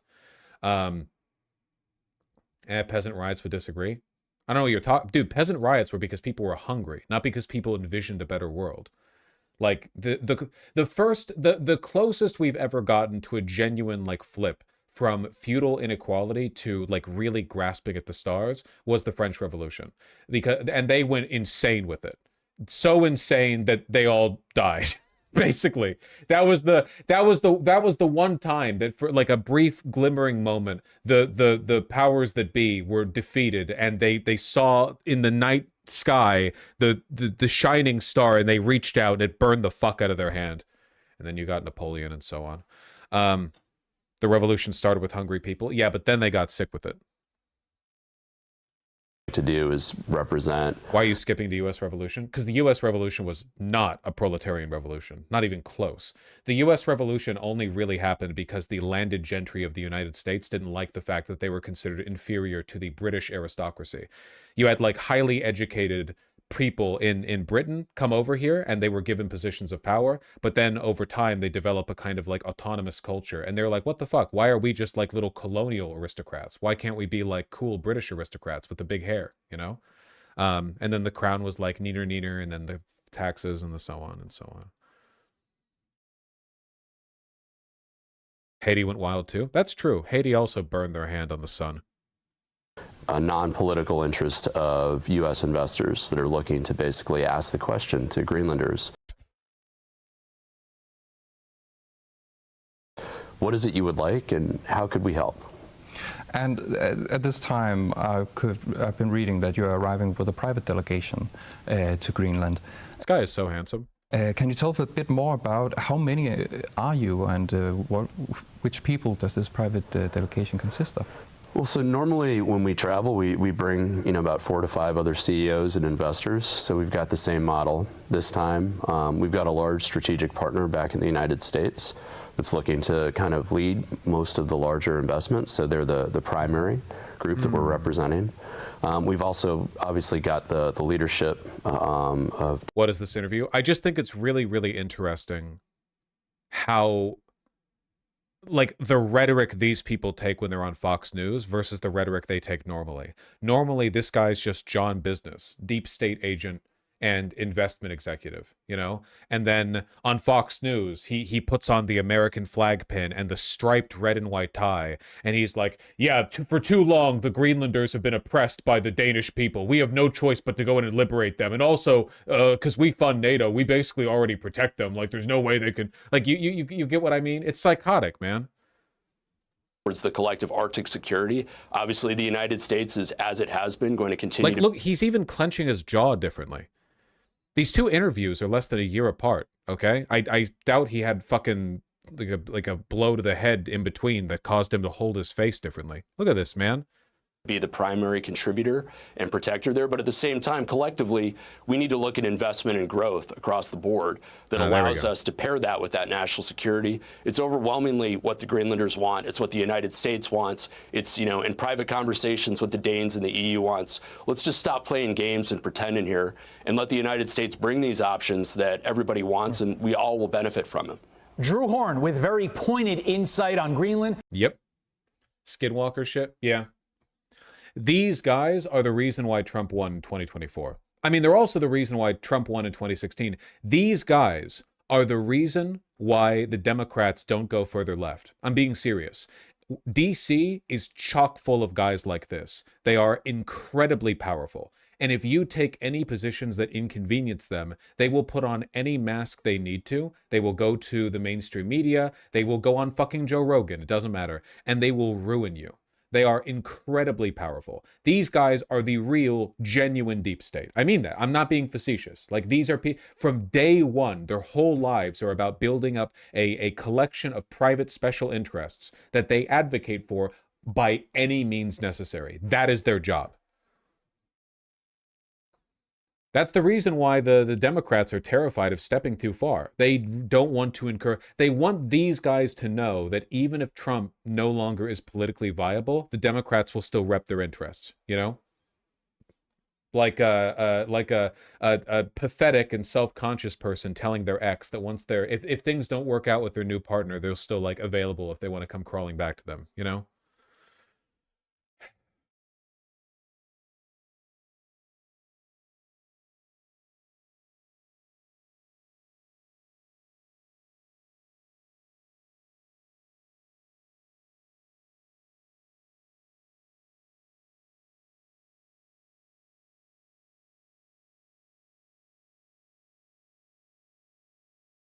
Why should Vosh care whether or not he looks a bit like Asmongold? He obviously looks like Asmongold. It's just like many of the things chat notices, it gets tedious by the third message, but there are going to be 300, you know?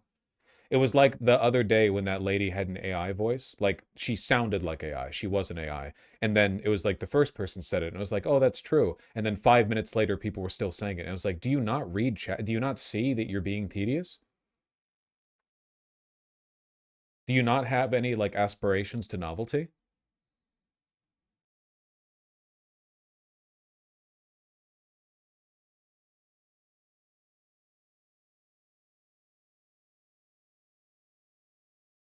Very difficult.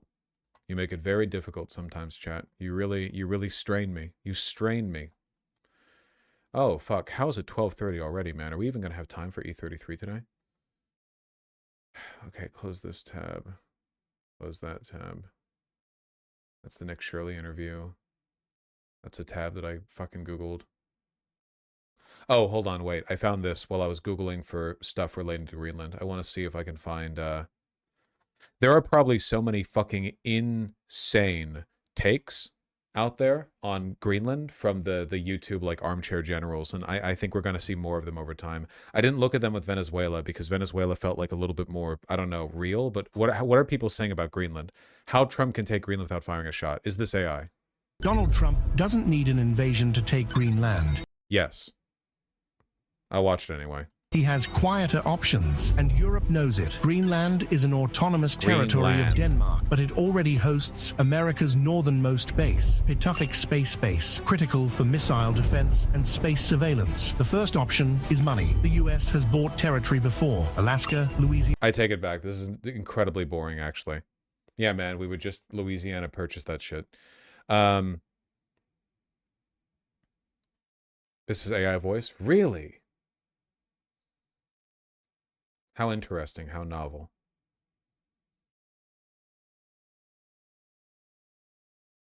Kai Cenat reveals he's been reading for 20 minutes at a time to get better at speaking. This is based as fuck. I'm paying attention to this because this is based as fuck. Hey, is Verizon down or T-Mobile down or something? Somebody in chat earlier said there was some big network outage. It was? Okay, gotcha. Just happens sometimes, I guess. Just curious. It was Verizon? Okay. January 1st. Of 2026, 12:34 p.m. And I'm about to do 20 minutes of reading to improve the way that I speak. Let's go. 20 minutes. 3, 2, 1. Habit tracking is satisfying. This is the most crucial benefit of them all. Tracking can become its own form of reward. It is satisfying to cross an item off your to-do list, to complete an entry in your workout log, or to mark an X on your calendar. It feels good to watch your... What's the problem here? What would make you think there's a problem here when I said I think this is based? Do you listen? Sometimes you people really make me worry. Maybe if you read for 20 minutes a day, you would have the listening comprehension skills necessary to avoid embarrassing yourself like this. Results grow. The size of your investment portfolio, the length of your book manuscript, and if it feels good, then you're more likely to endure. Habit tracking also helps keep your eye on the ball. You're focused on the process rather than the result. You're not fixated on getting six-pack abs.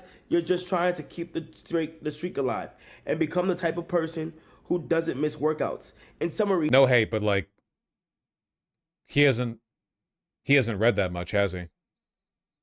Like this is pretty new, I'm guessing.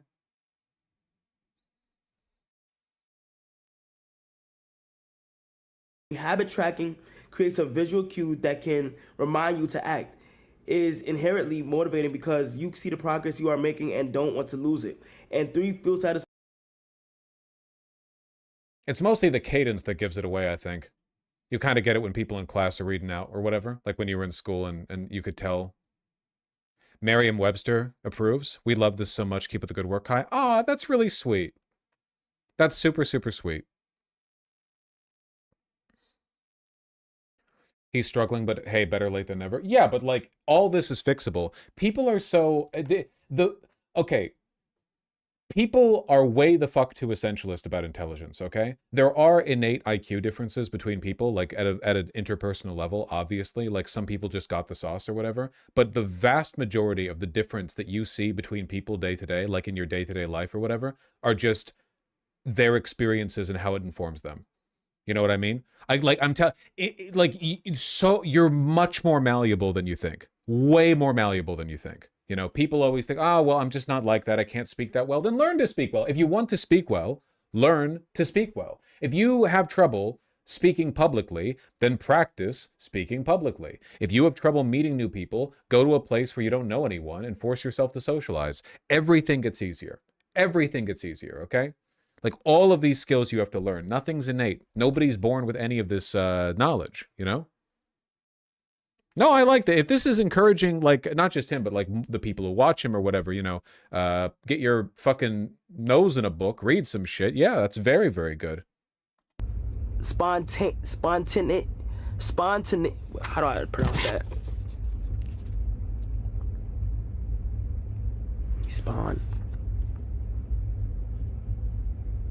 Spontaneity.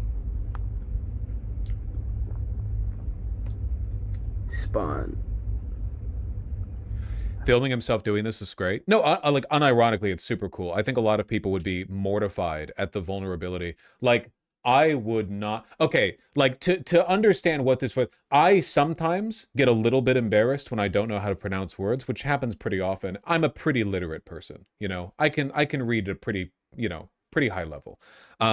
The idea of like getting into reading regularly and like, you know, you're reading like spontaneity or whatever, you're going over the definition or whatever. The idea of being willing to put that out, opening yourself up to people going, Kai's seeing that fucking brain dead Zoomer streamer, you know, whatever. I think that's so fucking base. That's so much more base than anything I could do regarding literacy. What do I do with regard to the literacy crisis? I make fun of you guys for not reading, which to be fair, you don't. What is he doing? He's actually putting his ass out on the line.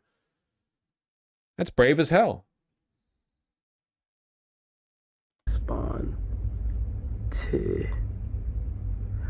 Oftentimes when I don't know what a word is pronounced, I get to look at how it's pronounced and what it even means. Spontaneity. Spontaneity. The condition of being spontaneous. Spontaneity.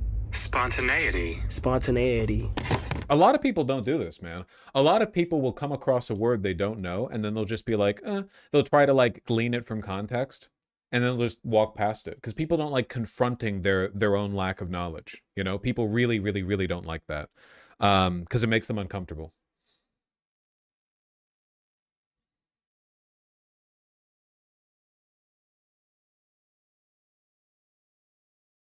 Like you? Yes, of course.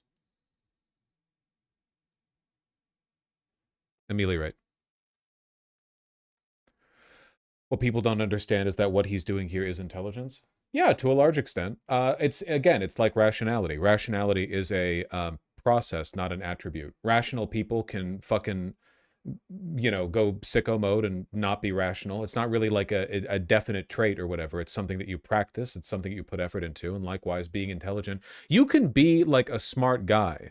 I don't want to say innately, but we can say like you can be a person who has acquired a lot of information and who is very good at communicating with other people. You can be like a really well put together person. Like let's say you can be like a lecturer, right? You know, like a charismatic university professor, somebody who's really, really, really by most definitions at least, smart.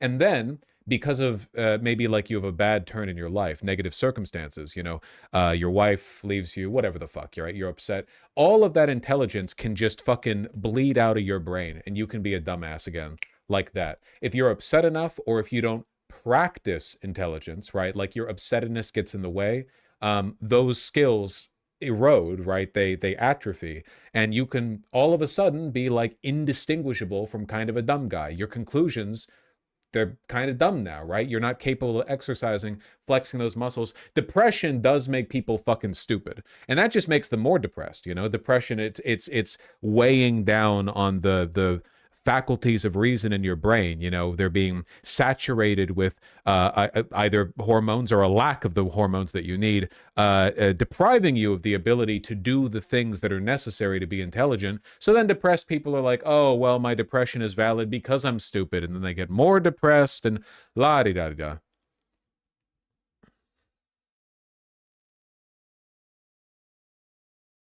I think you said it 5 years ago, like any other muscle, you have to work it out regularly. Yeah, 100%. Nobody gets to be good at everything, you know? You will only ever get to be as good as you can at the things that you decide are worth the time you're going to put into them. Anyone could be great at guitar. Are you willing to put the time in? Anyone could be great at public speaking. Are you willing to put the time in? And if you're not, maybe that's okay. I do think that for some things, though, you should expect everyone to do your best in it. Literacy, for example, literacy is kind of like a gateway to an enormous amount of knowledge. I think it's reasonable to expect everyone to be pretty proficient in it. I would always push for high standards on that, you know? I don't think everyone should need to play guitar. Spontaneity and spontaneity of life. Hardly such questions set up a false what does that mean? The conviction. Dichotomy. Dichotomy. A false dichotomy. What does that mean? A dichotomy. A division or contrast between two things that are or represented as being opposed or entirely different. Hitting the double, what does that mean, would break me. Yeah, but once you overcome enough double, what does that means? Eventually they stop happening. Repeated branching into two equal. Dichotomy. No, you'll get to pronouncing it correctly one of these days. I think this is based as hell.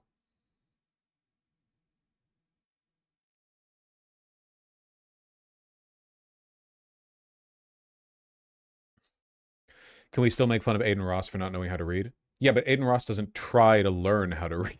That's the difference. Aiden Ross is illiterate, but he's like boldly outspoken on the things that he's illiterate about. If Aiden Ross wanted to learn how to read or whatever, I mean, I don't think it'd be bad, right? It wouldn't hurt.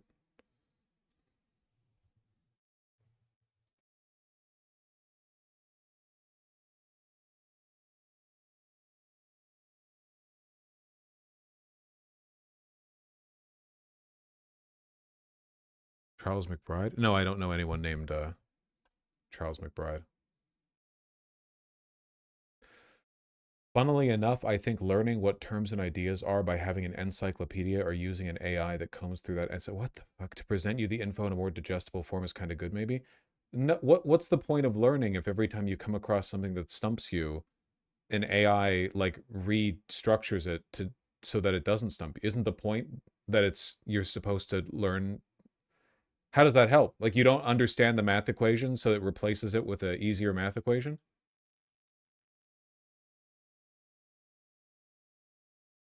You got to use your brain.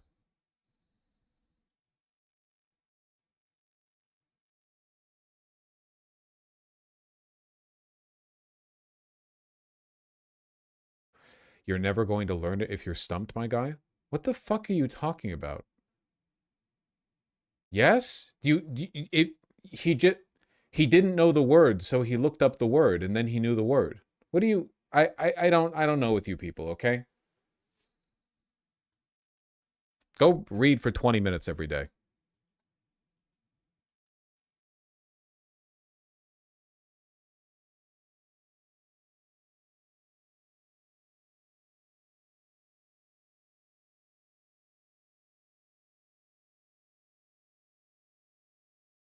Speaking of literacy, that Nick Shirley shit, man. Yeah.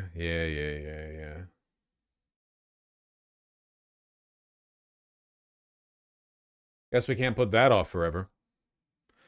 If it's something you cannot comprehend, you're never going to learn. If ChatGPT gives people like this the opportunity to learn at their own level, I don't need to engage with this attention-seeking contrarianism. Be gone. A week. I get like if ever you are going to devil's advocate the benefits of AI, doing it the moment we're talking about like trying to better yourself with literacy. Jesus Christ, like the worst possible application. There is literally no situation where you want AI to be involved in your literacy journey, okay? Read books that are at your level. If you guys need to read fucking books that are written like YA books, like written for a 6th grade level or whatever, then do that, okay? And then maybe one day you can read, you know, House of Leaves, and then you can spoil it for me as a punishment to me for not having read it already.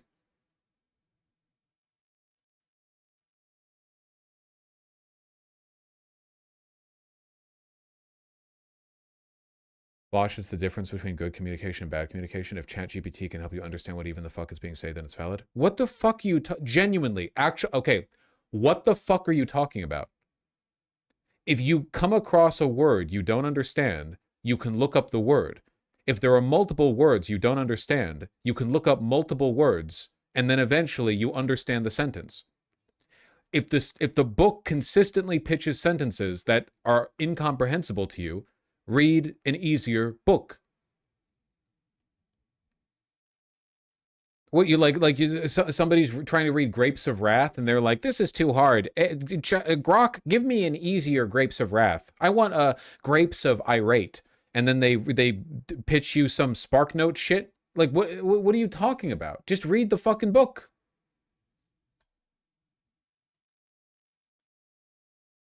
That's what the AI is doing.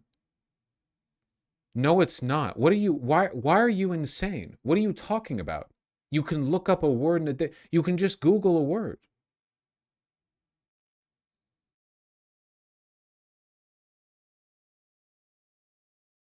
I think you're not meeting the middle. This is not about grammar. It's about grasping concepts. AI will explain shit in different terms until shit clicks.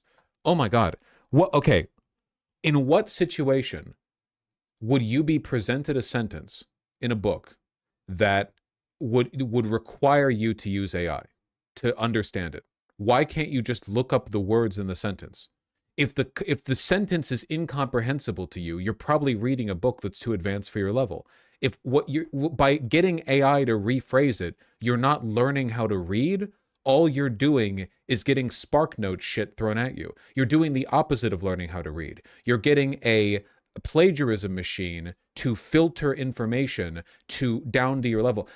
Treat it like an exercise. If you can't do an exercise, that doesn't mean you get to do it with bad form as a way of compensating for your inability to like do the exercise with good form. Like, oh, I can't do 10 push-ups with perfect form, so let me fucking like that. It's like you're not. What are you getting from this? Just do fewer push-ups or do knee push-ups. Like, why do you have to introduce the demon tech into the system? How is this? People used to be more literate than they are now. They didn't have AI back then. I promise you that the use of AI is not assisting people in their literacy. It's doing the opposite. All available information indicates that it's doing the opposite.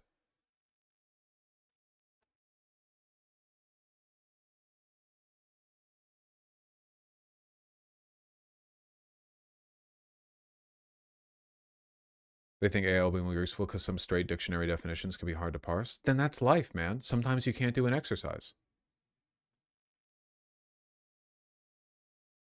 Like, well, I don't know. If you can't read the book, then you can't read the book. It literally is a skill issue. So just read a different book. Read an easier book.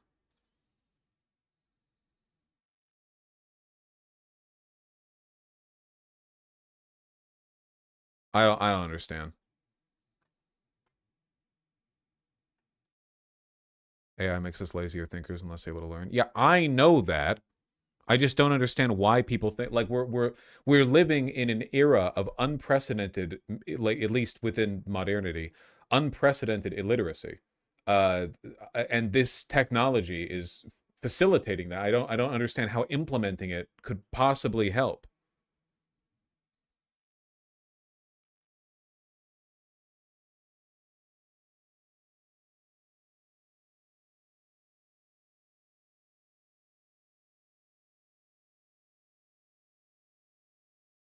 I don't get it.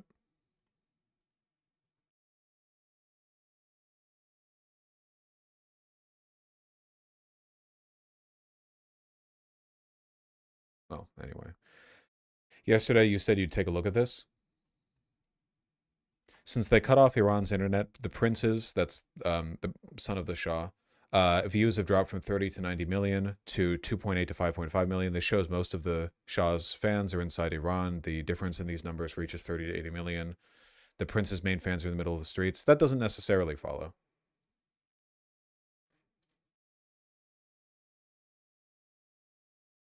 An incredibly interesting observation, the number of views on Crown Prince Reza Pahlavi's videos have dropped from 30 to 90 million to 3 to 6 million after the internet blackout in Iran. This strongly suggests the vast majority of the Prince supporters are indeed in Iran. That doesn't necessarily mean support. It's possible that people in Iran could be watching his videos like very, very much, but it's not an indication of support. You know, like it's of relevance to their country, right? I don't expect people outside of Iran to be super, super invested in the going-ons of the, you know, Crown Prince. I don't necessarily trust this. The Grenada loyalist, hail Grenada and God save the king.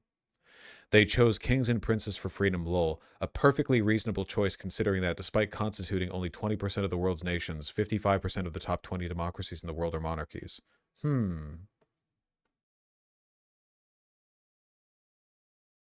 Yeah, I don't know. I mean, I don't know how popular the prince is in Iran, but the idea that you know, the majority of his views were coming from inside Iran makes sense to me. I don't necessarily think that entails support. It's possible that it was just flavor of the month for a while.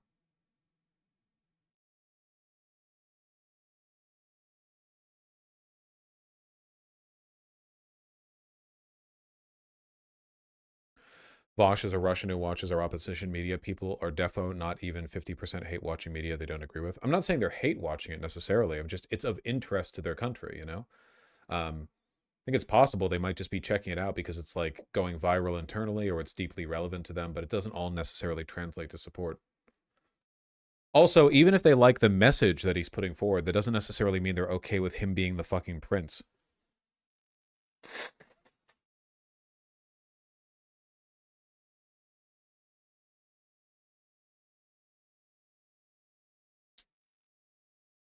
I got the sniffles. I always got the sniffles.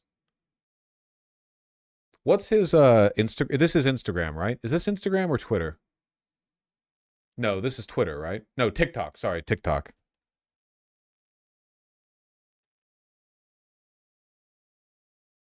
It is Instagram? It's Insta? Isn't Insta like Square? Okay, whatever. Instagram. On Prince. I assume these are subtitled.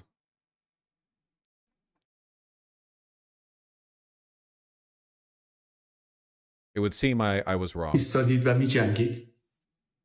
رژیم سعی داره با سرکوب شدید و کشتار و قطع ارتباطات در شما ایجاد رعب و ترس بکنه و مایوس از ادامه این حرکت و مبارزه. اما این را بدانید که به خاطر همین فعالیت‌های شما و تلاش‌های شما هزاران نفر از نیروهای انتظامی و نظامی سر کار نرفتند تا درگیر نباشند در سرکوب شما. و یک پیام ویژه به متخصصین حوزه اینترنت و ارتباطات.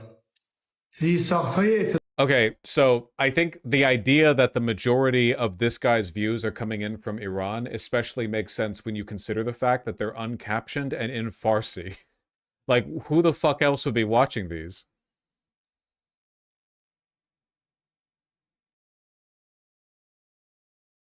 Is this one captioned? ملت عزیز ایران، هموطنان شجاعم، شما در 2 هفته گذشته به ویژه در 4 روز اخیر با تظاهرات میلیونی پایه‌های رژیم نامشروع جمهوری اسلامی را به لرزه درآورده اید. اینک با اتکا به پاسخ میلیونی شما به فراخوان‌های روزهای گذشته و با مشروعیت و مقبولیتی که We don't have any translator because our Iranian chatters can't connect to VGG. Yeah, I had a weird fucking moment. I was going through emails and I was a bit backlogged, and I saw that I'd received an email from an Iranian that was sent just a little bit before the protest began. So I sent a response, but like I was like, man, I don't think you're getting this. Your net's shut down. Well, hopefully you're alive when this email gets through. It's likely that he will be. Just, you know, it's just kind of weird.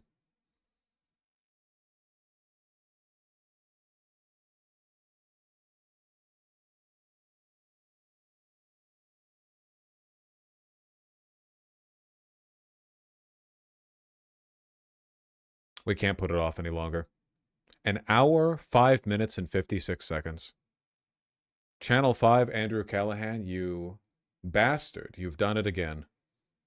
In Minnesota is the most viewed video ever by a creator, longer than 10 minutes, than anybody other than the name of Mr. Beast. Altogether, it did about... Wait. What? What? What? My video on the expose of the fraud in Minnesota is the most viewed video ever by a creator, longer than 10 minutes, than anybody other than the name of Mr. Beast. The population, some insight. Sorry, wait. That... There's literally... It's 3.6 million views. That's not... What?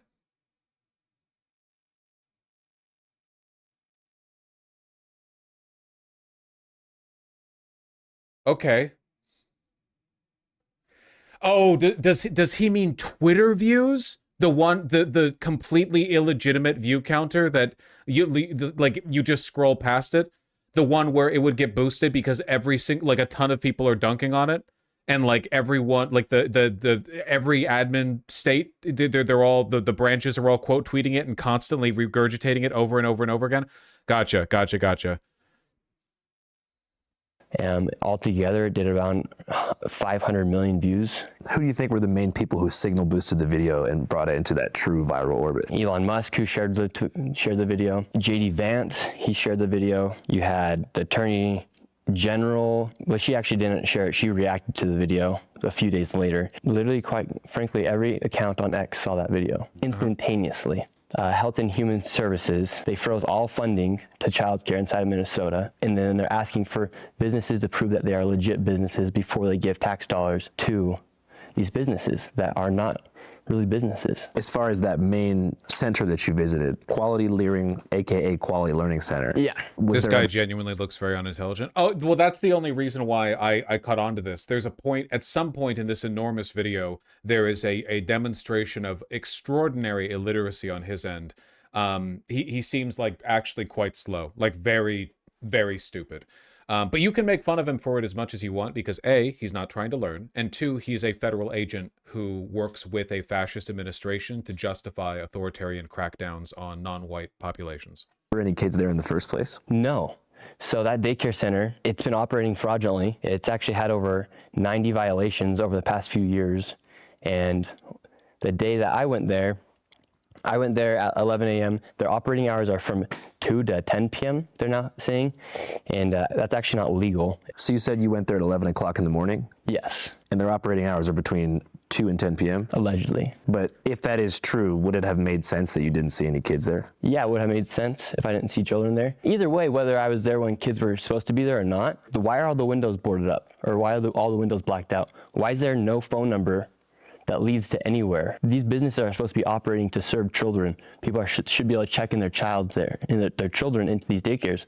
I know this is all like really tired at this point, but I hope everyone, like, you're all aware. It's super, super normal for daycares to not let people just stare at children through the windows. That's like really, really normal because people wouldn't want strange men staring in through the windows. It's very normal. It's literally impossible. Did you see some of the footage released by CBS Minnesota affiliate station that showed kids entering and exiting the facility? Yeah, the one on the ABC. Mm-hmm. Yeah, so that one received over $1 million. It's licensed for 40 children. CBS, I believe, they go in there the day after I had posted my video. Obviously, they're gonna have children there when they're getting all this heat. I take my kids here, 2 o'clock to 10. Yeah, there's a lot of kids inside. And same thing at that daycare. Why are all the windows blacked out? This is a daycare. Why is he still repeating this talking point, man? He's been confronted on this one on mainstream news too. Like they're like, don't you think it's normal that a daycare would black out their windows so people can't just wander up from the street and stare at children? And he's like, yeah, I guess. And then he says it because he's retarded. I know it's because he's retarded, okay? But I have to ask. I think that, man, I'm not the first person to make this point, but I think it's really worth, how do I make this point, okay? We're committing intellectual suicide as a nation, or at least half of us are.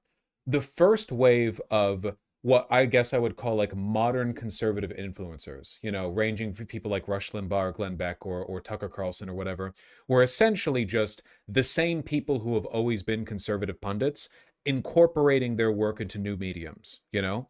But if all you eat is trash, all you're going to get is trash. Since Trump became the front runner in the Republican presidential race in 2016, there has been a race to the bottom. The truth is, you cannot like what Trump says unless you're stupid.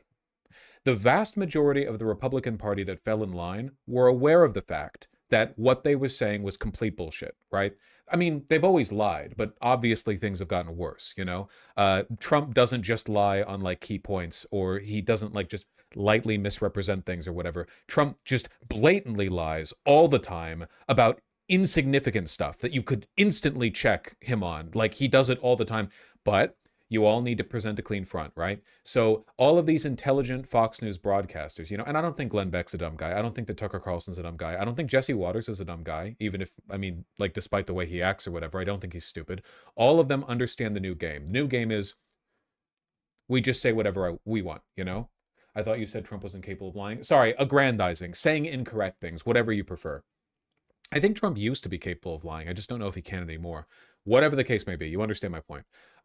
They all knowingly lied. But the problem is, this guy, Nick Shirley, this guy is the new generation, all right? He is literally 5 years old. Like, he was a little zygote when Trump was first elected. He's a little baby. And when all you eat is garbage, with nothing moderating it, this is what you get. I think that Nick Shirley is the first true example we've seen of a person as stupid as you would need to be to regurgitate Republican propaganda, doing the Republican propaganda. Finally, we have arrived at one, not somebody who has to lower themselves to the intellectual palate of the people who consume their product. Now we have somebody who's speaking at the level. You know? He's 23 years old, this is embarrassing. Yeah, but what do you expect? This is exactly what a person would be like intellectually if this is the environment that their brain was cooked in. He can be 23. In 5 years, he's going to be 28. In 10 years, he's going to be 33. Right now, I'm 31. I'm almost 32. It doesn't really matter how old he is. This is the future of the Republican Party. The only reason the Republican Party was able to survive Trump's first term in a way that it might not Trump's second was because there were enough people around who were aware of the fact that they were all full of shit. They could still do math. But what's happening in this administration? They're literally going after the Federal Reserve chairman because he did math, and they don't like that he did math. They want him to do math different. Math should be 0. Interest rate should be 0. A bunch of fucking cavemen attacking a nerd because he knows how to do math correctly. The anti-intellectualism is reaching a breaking point. This, though, is perfect. Nick Shirley is perfect. He is the distillation of this, like, long process, right? This is what happens. It's the divide in intelligence between conservatives and liberals is only going to get more and more sharp over time. You know, re-education camps might stop being like an edgy, tanky Twitter phrase and might turn into like genuine humane policy on behalf of future Democratic administrations. Like, it won't even be like a Fed posting thing. They'll just be like, these people can't dress themselves. We need like a conservative school or something. Like, they genuinely cannot function in society. Why can't a lady just give me a paper to enroll a child? this door is locked. This facility is licensed for 40 children. Well, I guess maybe I'm just trying to think from all perspectives and help you clear up some misconceptions. Yeah. I mean, I figure like if you're going with a camera and like 3 or 4 dudes, some of whom were like larger security looking guys, some had face gaiters on, maybe there's a fear that there's like something weird going on, or it just seems unfamiliar and they feel like they don't want to let you in. Yeah, they might feel that fear, but if they're operating legally, why would they have anything to fear? And the neighbors around it said they have not seen a child there for 8 years. And if you go on Google Maps right now, you can actually see the images of the daycare progress over the past few years. And starting in 2021, the door is boarded up from the image from Google Maps. So I think fascinating. I wonder if anything might have changed around 2021 that might cause businesses to board up their windows. Nope, can't think of anything. If you show that, it's actually pretty crazy to see. And then they moved the building and they cut open a door on the backside of the building as well, where they had a quality learning center. One man's been living there since 2017, hasn't seen a single child. And when I go and post my video on X, a lot of people were saying, well, Nick, you went during winter break. Well, actually, I went December 16th. School was still in session, so kids should still be going to daycare. I don't want to keep having to repeat it, but like we're all really like basking in the cadence, right?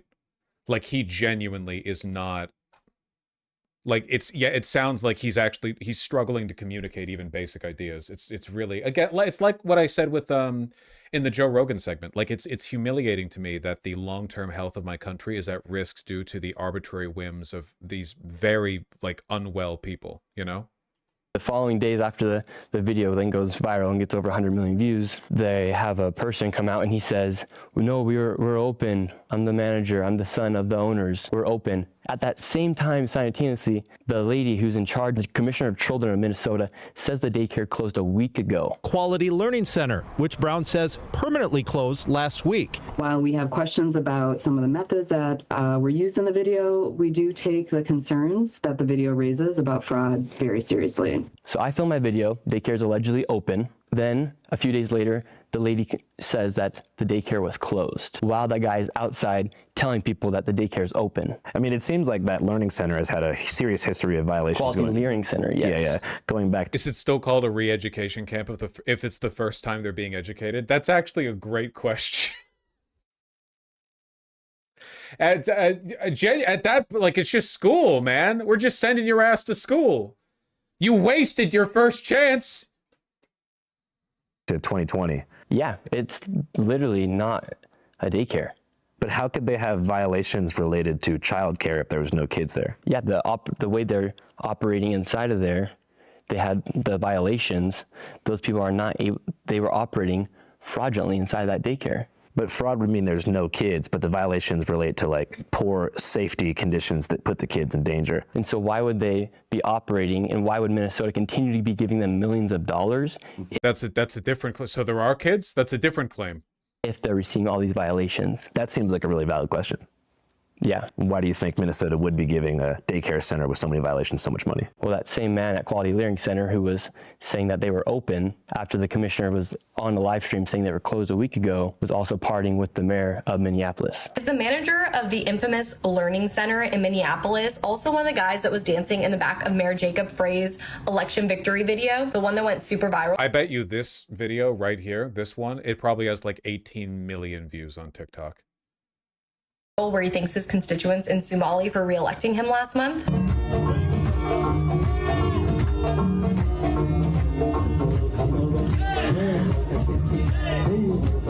So you feel like there's kind of like some nonprofit industrial complex type of deal happening? For sure. And the agenda is just for people to leech off the government and get free stuff? 81% of the Somali population inside Minnesota is living off welfare. And 89% of the fraud being committed inside Minnesota is by the Somali population. So what do you think the solution to something like that is? Go freeze the funding. Each business can then prove if they are legit. And if they can't, cut the funding. And so far, no business has sent any information to the HHS showing that they're legit as of today. They've had 3 days to do it. They haven't been able to prove it. They haven't even tried to make the effort to show that they're a legit business. Why the fuck would they need to do that? What the... a YouTuber made a video on us. Time for us to submit a bunch of court documents to the... What? It was closed, then it was open, and now we've confirmed it's closed again. That's all after the owners recently rejected allegations of stealing taxpayer money. Do you trust America and the government specifically to handle our taxpayer funds correctly and properly if they have access to more of them? No, I don't think any of us should. I mean, just last year alone, over $120 billion were misplaced. So you have a general distrust in the government? No, I don't have a distrust necessarily in the government, but do I think we should trust the government 100%? No. It's kind of like having faith. Like, do you want to have faith in that God's real? Yes. When we die, will we for certain know exactly where we're going? You kind of walk with faith in a way where you hope that the people that you elect are going to work for your best interest. Do you know for certain? What the fuck is this argument? What the fuck are you saying? Certainty that the best thing is happening inside the country? Every single time you pay taxes, it's going to go to the place that needs it? No. But on that case, do I feel certain that I know where I'm going to go when I die because of my faith? Yes. But does that mean that it's going to actually happen? Who knows until we pass the other side. So, and then another thing is, we as Americans, how should we feel comfortable knowing that there are daycares receiving millions of dollars while some families are paying upwards of $70,000 a year for their children to be going to daycare? The analogizing between government and God is so telling. You mean with regard to like the slave mentality shit? Yeah. It's so un-Christian as well, right? Like Christ was pretty clear on the distinction, you know, render unto Caesar, etc., etc. So this like, yes, well, my belief in the usefulness of government can be analogized to my faith in Christ the Savior. Really? That's the framework you're pulling from? You don't have like an internal like metaphysical divide, like ethically speaking, between your conception of the divine and of the material? That's crazy. Your brain is soup. For what it's worth, he's Mormon. Yeah, well, what are you going to do? Here. Did you ever hear about the Amy Bach case? The white lady? Yeah. Yeah. Amy Bach acknowledged the government has proven fraud among meal sites and vendors. That like the one thing that he knew about her was that she wasn't Somali. Sponsored under Feeding Our Future, but that it was others, not her. If you look at the probe that began in 2023, as far as like COVID era, you know, scamming and different types of fraud, there's been over like 60 convictions and millions seized from the fraudsters who took the money away. Yeah. But you feel like the state hasn't done enough. Well, Tim Walz has said they've been stopping to fight fraud since 2019, 2026, and they're still having millions of dollars being stolen. Billions of dollars. Breaking political news out of... I don't really know how we're supposed to engage with this kind of rhetoric from the right when Trump engages every day in the most open, blatant fraud imaginable. Like Trump Jr.'s, Don Jr.'s company getting a $200 million no-bid contract just a couple of days ago. There's so much obvious open corruption happening day to day. We all know they don't care about corruption on principle. They just hate black people. It's just like, I don't know. I'm imagining having a conversation with this guy, but I don't really think it would go anywhere. Minnesota. Governor Tim Walz, who of course was the Democratic nominee for vice president in 2024, has ended his re-election bid for governor. This comes as pressure has been growing around this widening welfare fraud scandal. We've got conspiracy theorist right-wing YouTubers breaking into our daycares, demanding access to our children. So I've decided to step out of this race, and I'll let others worry about the election while I focus on the work that's in front of me for the next year. I have quite literally saved America millions of dollars. That's why you saw the mainstream media attack me instantaneously after I exposed... Instantaneously. $100 million in fraud. Why would they not go investigate the fraud? Why would they investigate the person who investigated the fraud? Where does that $100 million figure come from specifically? Yeah, so you had all the daycares. With the daycares alone, you had millions of dollars in fraud. And then inside of the home healthcare businesses, they were warehouse-style and industrialized buildings where you had 14 of the same healthcare companies all working within the building, and they could not even give you a rate. We know how expensive healthcare is, and they're giving these companies millions of dollars. And the man David, who's in my video, he's the one who had the statistics and has the numbers on how much these businesses were operating. It is far worse than anybody can imagine. You heard it's 7 to 10 billion and maybe more, and now the numbers have been revised. And this is Nick Shirley talking about those mainstream media. Yeah, I've seen this one. This one's actually an all-timer. They came after me. They came after my family. They doxed my entire family. How did they come after you? Be specific. Well, they tried to come after me. They tried to debunk all my whole entire story. They then... Who's they? all the news. Would you just get more CNN, specific? CNN, who within CNN? CBS. Who's the reporter? I don't even know her name. Put out there publicly that they think it's more like 8 billion. How did you come into contact with David? He just messaged me on Instagram and he said, Nick, I have the information about the fraud taking place here inside Minnesota. I've been looking into it for years. I have somebody from inside the Capitol who has given me the numbers of CCAP funding. I've been trying for years to expose this fraud. Nobody will listen to me. Please give me a call. Has he shown you that data? Yeah, that's what's inside the video. When you see the video and the screenshots of the CCAP funding, that's all straight from the Capitol of Minnesota. So who is David's source? David's source, he has somebody inside the Capitol. And you don't know and who it that's is? public information as well. Who is it? Who is the person's name? Yeah. The lady's name, I did not work with her.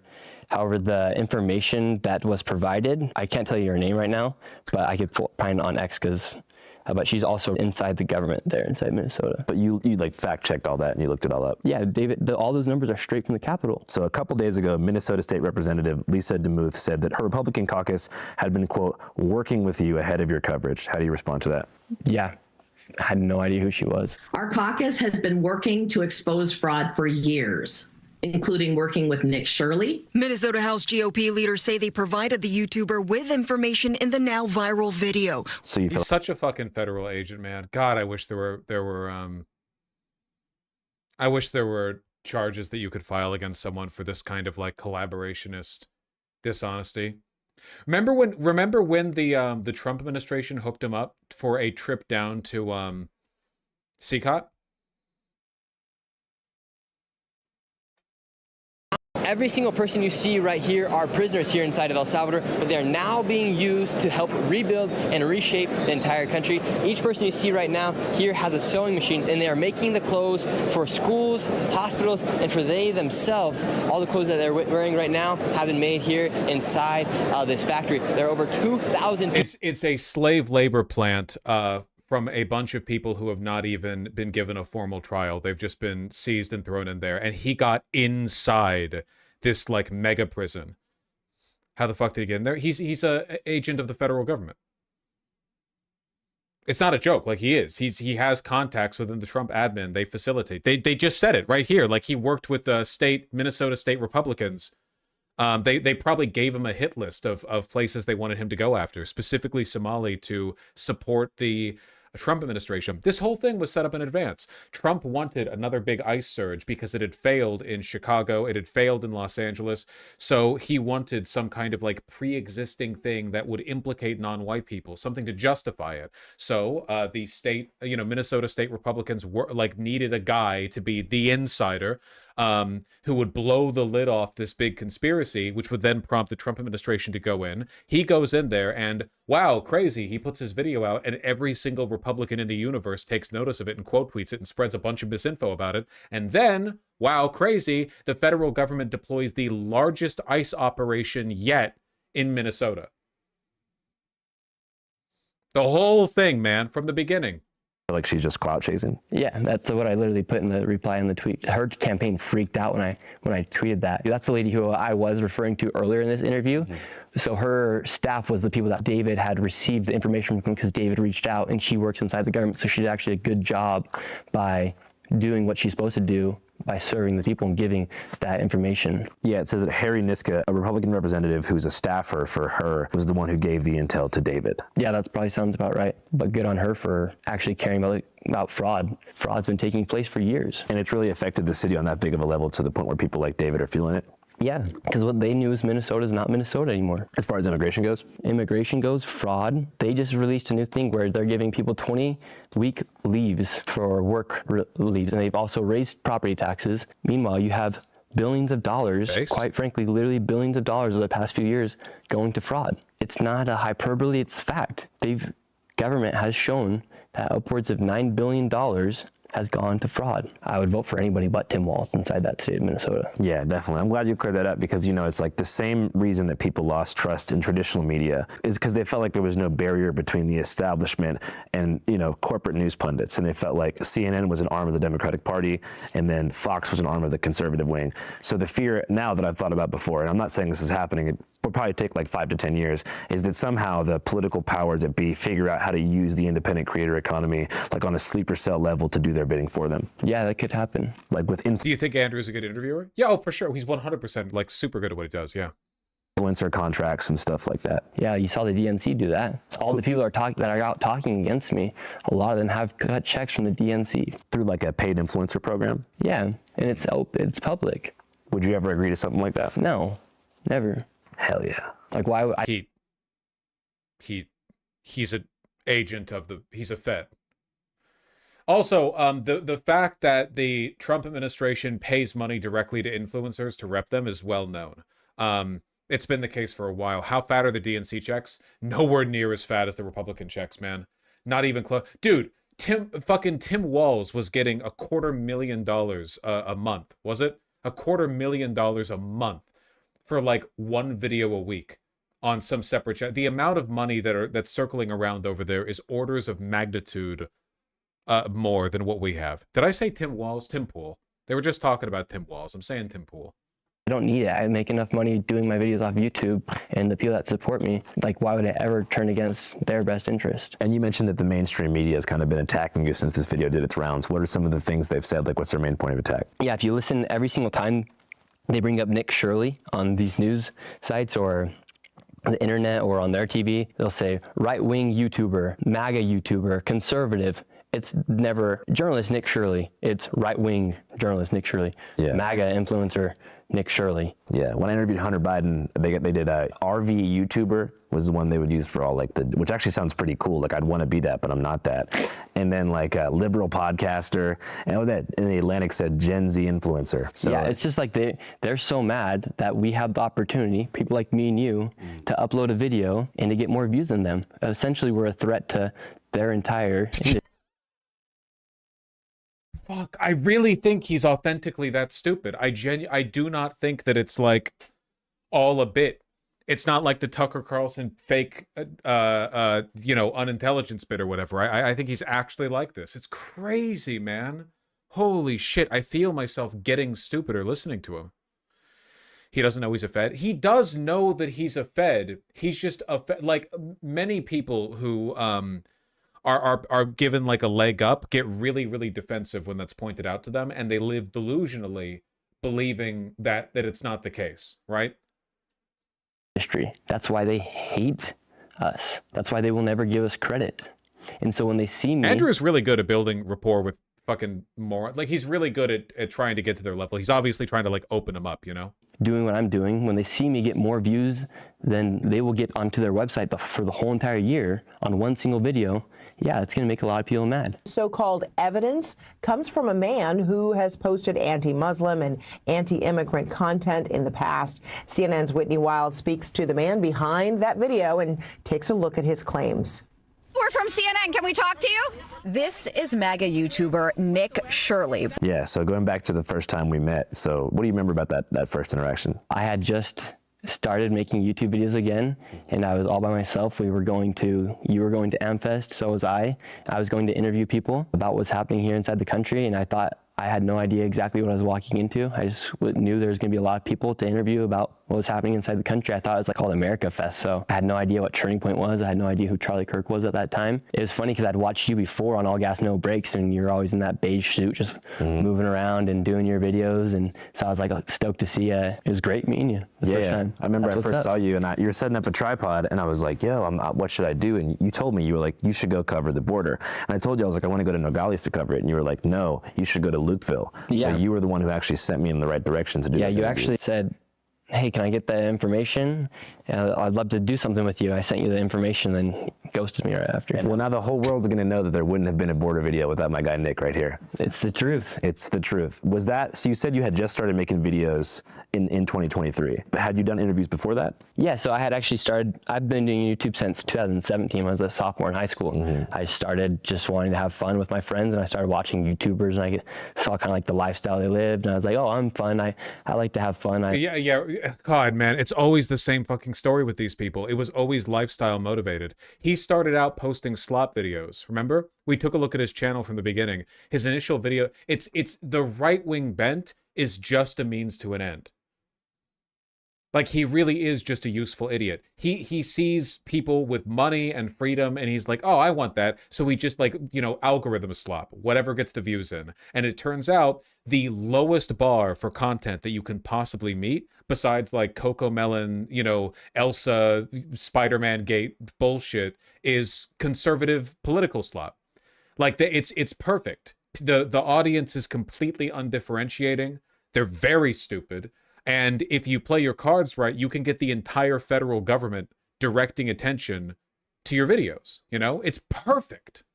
I'm creative. I can be entertaining. I could do YouTube. Like, a lot of us think when we're in high school, like, how many discussions have you had with your friends where you're just like, bro, that could be us. You know, most YouTubers wouldn't come in here and capture this because of political stuff. You know what? I don't care. We're out here, baby. Like and subscribe. Let's go. It's perfect. It's perfect. It's perfect. Perfect. It's flawless. Picture perfect, man.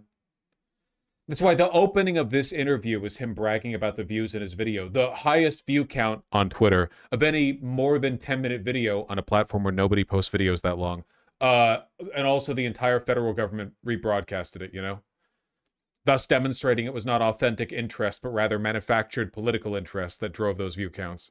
Back to the young Nick Shirley. Where'd you grow up? Yeah, the mainstream media hates me for telling the truth. They hate that they see that my Twitter video gets that many views because they know their time is done.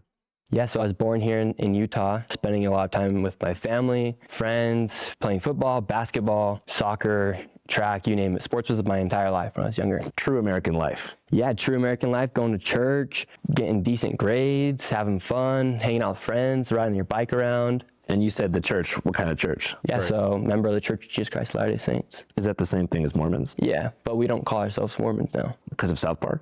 No, it's just we're not Mormon. We don't follow Mormon. We follow Jesus Christ. So we actually want people to refer to us and know us as members of the Church of Jesus Christ. So Joseph Smith is not a prophet? No, he's a prophet. In addition to Jesus? Jesus is a savior. Oh, okay. He's also a prophet. But they are heretics, by the way, or blasphemers, whatever you prefer. Like, Mormons are barely Christians. They're like, yeah. The current, like, synthesis between Mormonism and, like, mainstream Republican Christianity is actually pretty new. Keep in mind, it wasn't that long ago that Protestants and Catholics legitimately did not get along in this country. Certainly not Mormons. Now it doesn't matter because everybody is agnostic anyway. Religion is just like a virtue signal. It's like a pin that you can put on your chest. Being religious basically just means you're reactionary for a lot of people. It's just a cultural signifier that has nothing to do with any kind of metaphysical belief. So they, you know, now Mormons get along just fine. Charlie Kirk he was talking about this right before he got kirked in the neck, you know? There was that Mormon kid who came up and was like, because he was in Salt Lake City. The Mormon kid was like, "Do you think that the Mormons and trad caths can be based together against wokeness or whatever the fuck?" Was stupid kids' questions, you know. But it would not have been that. It's not that long ago where the idea of Mormons and other Christians getting along was a lot more tentative, you know. Also our savior. He's your savior. He's my savior. He's everyone's savior. Thank you. So what do you think is the main thing people get wrong about LDS? We're Christians. We're just people who love God and love Jesus. And yeah, we do follow higher standards. No drinking, no smoking, no sex before marriage. Go to church on Sunday, follow the 10 Commandments. Follow the Bible. We follow the Bible. One of your earliest videos that you now deleted was about some of those loopholes. Oh yes, about soaking. Have you ever thought about soaking here at BYU? No. Because there's a lot of misconceptions. God, they're such fucking freaks. That's not right. Soaking's not right. Is it real though? I interviewed people at BYU and they might have said it was. So you think it counts? Yeah, 100%. 100%. Wow, the rumors are true. Kids here at BYU actually do soak. They soak and they hump. Definitely. I think that's like my biggest advantage, that I don't really have many vices, whether it be pornography, whether it be alcohol, whether it be cigarettes, whether it be vapes, whether it be nicotine. That stuff doesn't tempt me. And you feel like living a clean life that way gives you like a journalistic superpower that allows laser focus so you can just become a content machine? No. It's kind of what you're doing.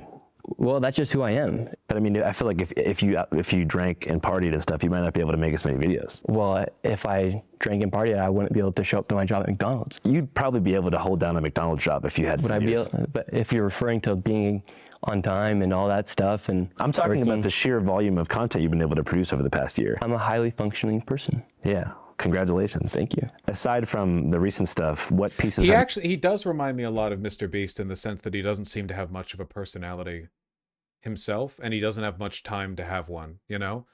He's just like high functioning towards producing as much slop content as possible. No soul? Yeah.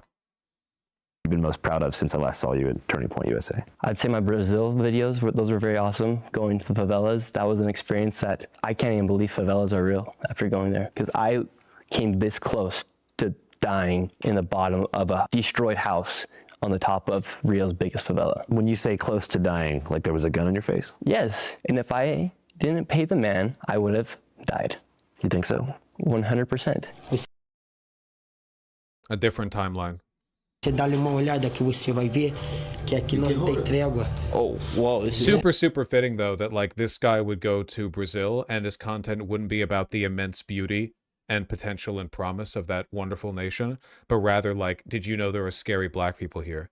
Did you know there's scary black people crime? It really, it's like the difference between what's that guy? Olive Money? The guy who does the fake AI thumbnails where Portland is being overrun by a swarm of black people? Oliveira, thank you. Oliveira, that guy. It's like that guy versus Speed, you know? Like Speed will go to a country with problems and try to highlight its best, but most slop YouTubers just try to, you know, farm views off of appealing to people's prior biases.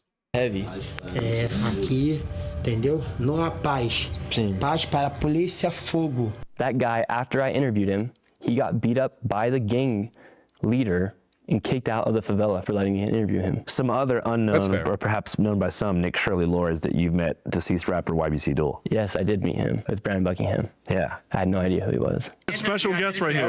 Oh, we got a special guest too. Talk to us. This is Nick Shirley from Salt Lake City, Utah. The Latter-day Saints, the Mormons. You ever heard of the Mormons? This is the first Mormon, the first Church of Latter-day Saint member ever to be out here in Philly like this. Just like that. Just like that. Feet on land. Look at his sneaks though. Yeah, so that was an equally, I would say, or similarly dangerous Yeah, scenario. no, I'd say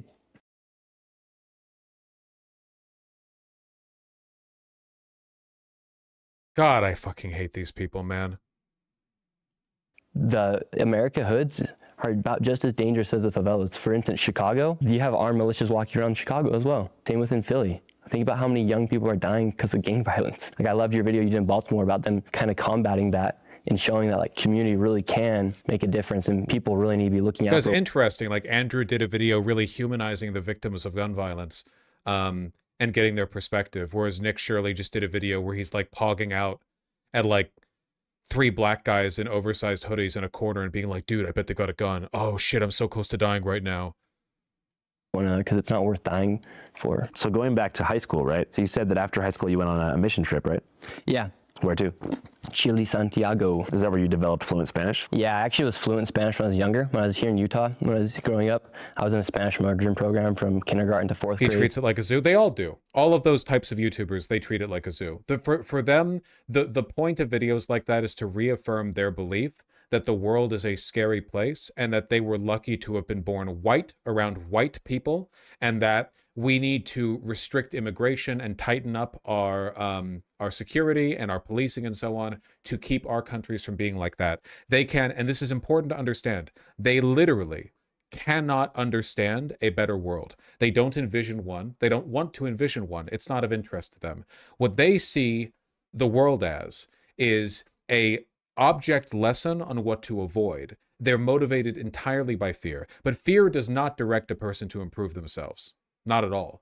It sometimes can be directed to prevent what is perceived as worsening, you know? Like you want to avoid the bad outcome, not really strive to the good outcome. So their view of the world, which is informed over and over again by stuff like this, it's just the spectacle of the favela in Brazil or whatever else, Philadelphia, Chicago, it's to reaffirm over and over to fear the black. It's seriously, there are videos with tens of millions of views. This is the lesson over and over and over again. Black people are scary. Here's a black guy in a balaclava with a hood. Here's a guy with a hoodie. This guy looks scary. This guy looks scary. You know, that's it. That's the only reason they like them. You know, Tyler Olivier is one of the most, I think, prominent people who represents this. But there are so many of them, so many of them, and it's sickening, really. And it should be a crime, and these people should be in jail. These people only process fear because they're like animals. It's the only fear is a very animalistic emotion. It can be experienced by even insects. It's like the most basic possible limbic nervous system neural response to perceived danger. You know, but it's the only thing these people traffic in. Spoke Spanish fluently, moved to Washington. Similar to you, moved up to Seattle area. I didn't practice my Spanish anymore. I lost it. Decided to go on this mission thing for our church, and they sent me to Chile, Santiago, and I learned Spanish again. What's the purpose of a mission trip? Yeah, you're there to go share the gospel, the restored gospel of Jesus Christ, and to teach people about Jesus and give them the opportunity to come into Christ, and if they want to follow, or if you just want to teach them about Jesus, that's all you're supposed to do. At what point did you start to really take political interviewing seriously, and why did you dive into that realm? Well, I think when I started seeing people get trafficked into the United States from the border and started seeing mass corruption with inside the government, I just couldn't believe that. I met somebody at the border, she gives me her WhatsApp, and the next day she texts me and she's in New York City. I struggle to hate him because he's probably mentally challenged. All conservatives are mentally challenged. You should hate them anyway. No, you should hate them because of it.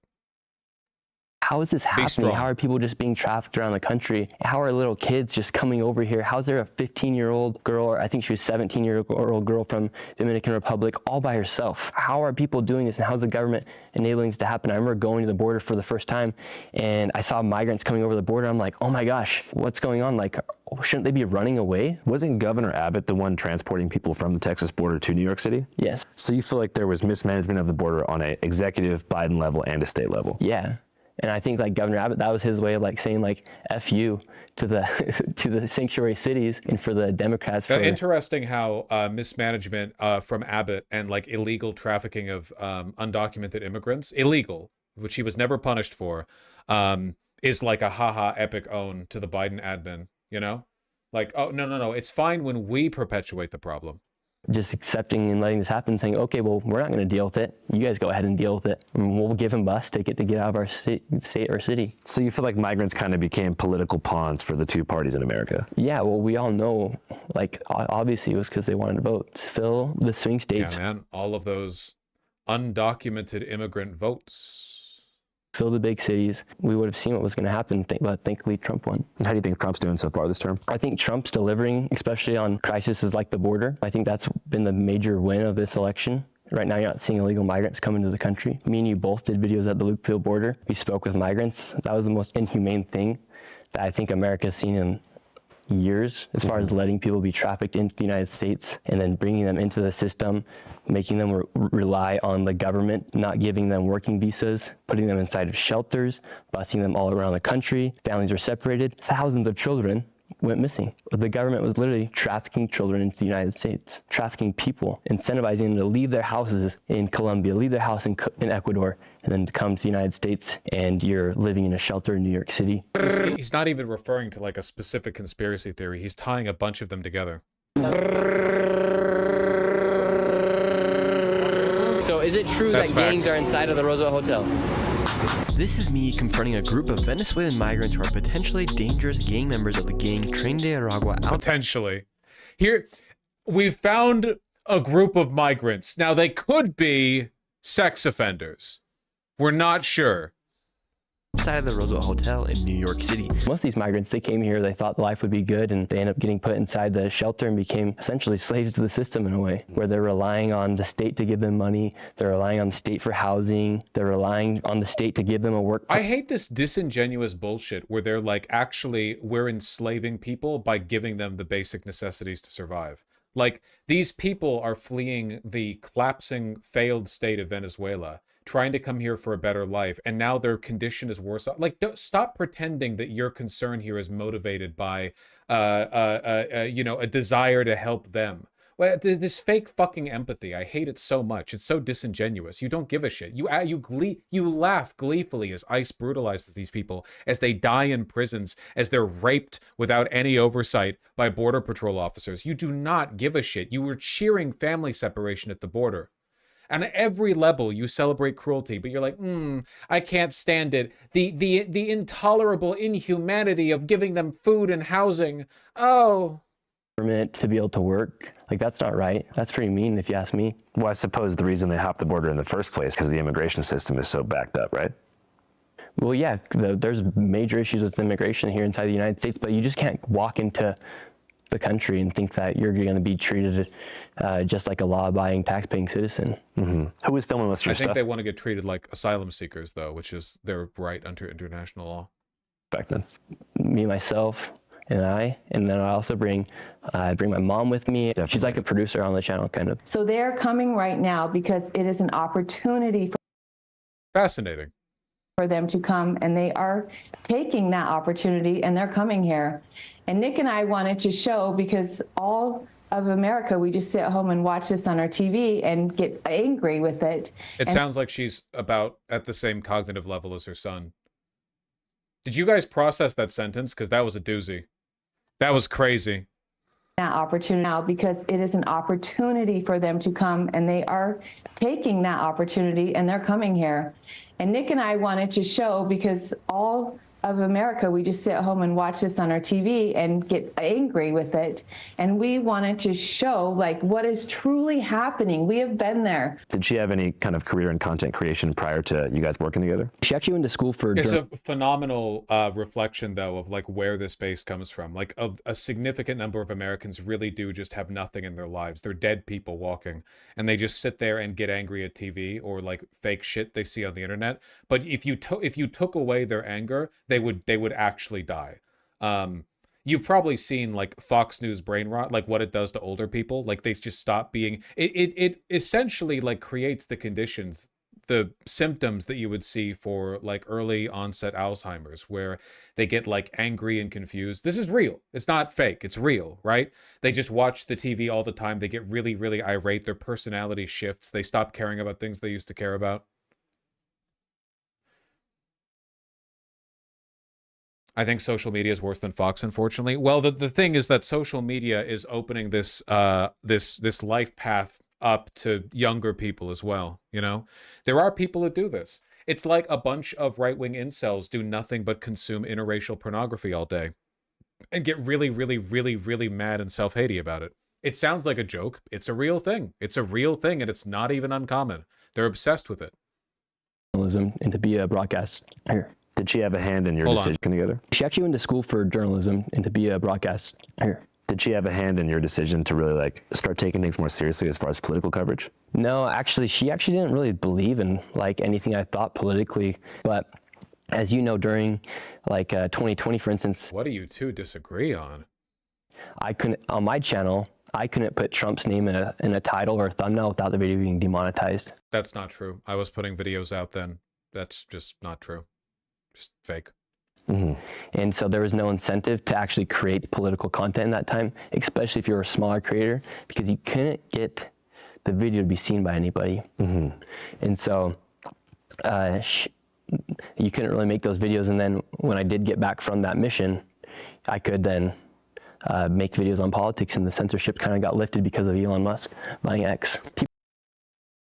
Yeah, the YouTube demonetization got changed by Elon Musk buying Twitter. People hate on Elon Musk, but they don't understand like what he actually did by buying X. Yeah. Because of him, you're actually able to post stuff on YouTube and not have to worry about being YouTube? Wait, that's actually... I thought that his soup brain had just like transposed two talking points. Is he actually crediting Elon for the shift in... Oh my fucking god. Jesus Christ, dude. I thought I was just doing it. I assumed that he had just like switched from one talking point to another. Holy shit. I don't know if I can make it much farther in this, man. This is like, I'm going to be real with you guys, okay? This has come at a great psychic penalty. I don't want to play fucking E33. I don't. I'm sorry, I don't. I do not want to theory craft French people right now. I don't. This hurts. It really does. It's actually like, I hope you all know, it's not like, I'm not triumphantly laughing over here like, oh, haha, the opposition is so stupid. This actually is like really depressing. What do you, like, there are no solutions to pulling a country out of this kind of death spiral that don't seem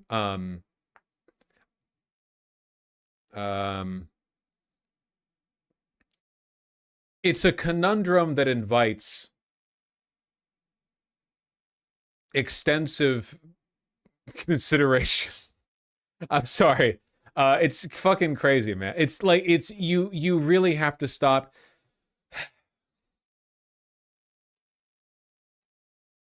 No, it makes my blood boil. Stuff like this makes my blood boil a lot more than watching like Jesse Waters or Tucker Carlson lie openly, because I know that when the wind shifts, they will fall to the wayside. You know, they'll fall apart. Like, they are purely motivated by financial gain. So is he, by the way. He's absolutely a grifter. You can be a grifter and also catastrophically stupid. Look at Elon, right? Elon is also about on this guy's level intellectually and is also a massive grifter.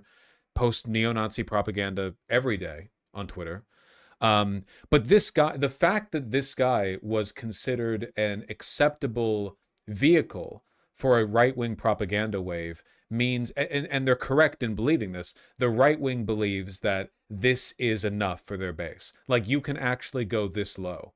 You don't need, you know, prestigious Columbia University educated propagandists and pundits. You know, you don't need people who were, you know, they were over in the Ivy Leagues and now they're stepping down to curtail their language to the interests of the common man. You can just find like an actual fucking piece of shit, like a pile of dog feces, and he'll, like, that's enough for them. And they're right. And they're right. They're completely correct.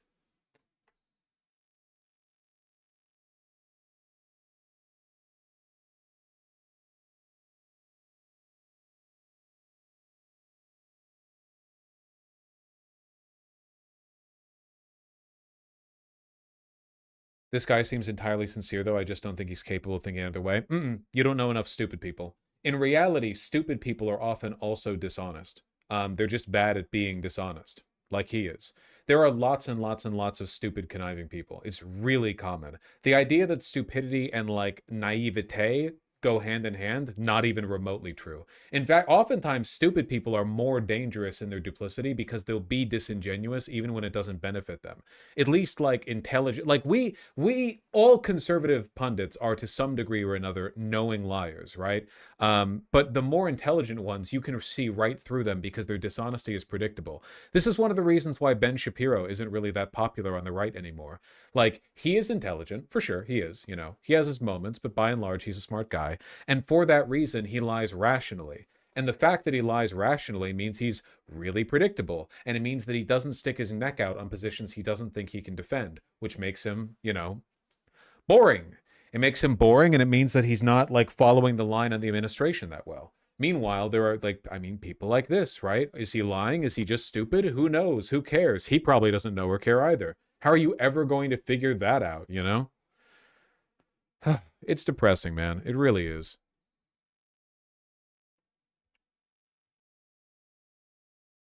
It's the reason why Trump is better at interviews than JD Vance. All right, let's just pull up the fucking clips that I saw. Who do you think are the three most benevolent billionaires? What do you mean by the word benevolent? Just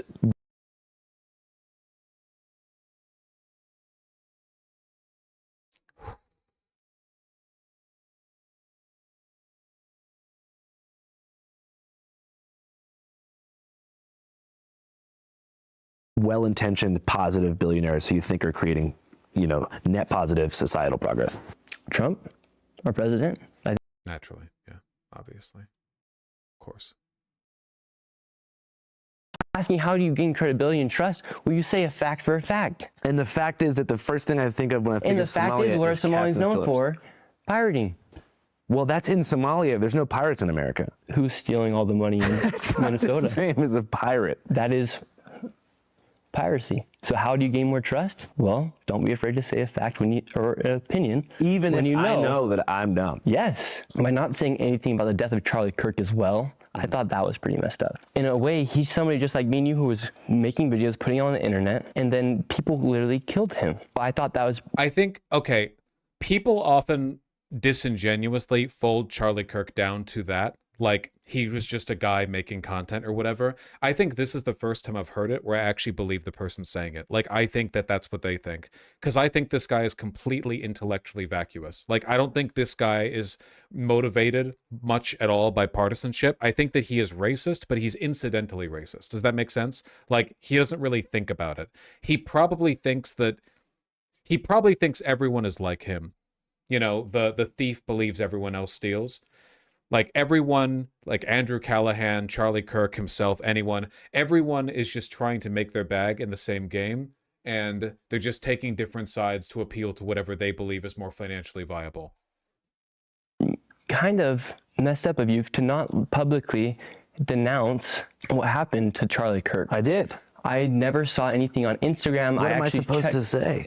You never shared anything. I interviewed the guy who was debating him while it happened, and I mentioned a bunch of times that it was horrible, and it represented like one of the worst pivots in American politics ever. And I didn't even watch the interview because I didn't want to watch that. Well, you should watch it. I don't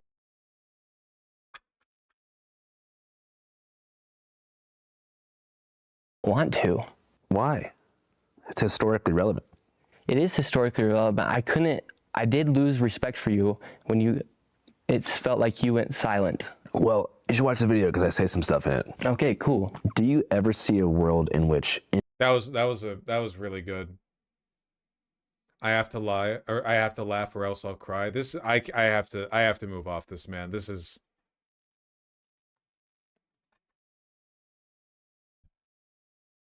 We all have to get a lot more ableist now. It's not just him. There are millions of people who watched his content, and they're like, wow, what a smart young man. JD Vance said he should get the Pulitzer Prize. Like, they're really committing to this bit. We need to get so much more ableist so quickly. I'm tired of pretending that conservatism isn't a consequence of objectively inferior moral and cognitive, I guess, conditions, you know? Like, it's like, to an extent, everything is a choice in the sense that we have control over the way we direct ourselves, but conservatism is like an ideological outcropping from some blend of dishonesty and mental incompetence. You know, it's not a legitimate position. Entirely illegitimate. I don't respect it. Not even a little bit. The right's favorite journalist is the stupidest motherfucker alive. I know I was fired, Terry. I saw it, certainly not Karen. I'm in a bad mood now. Okay, listen, genuine question. Can you all appreciate the authenticity of me being actually mad right now?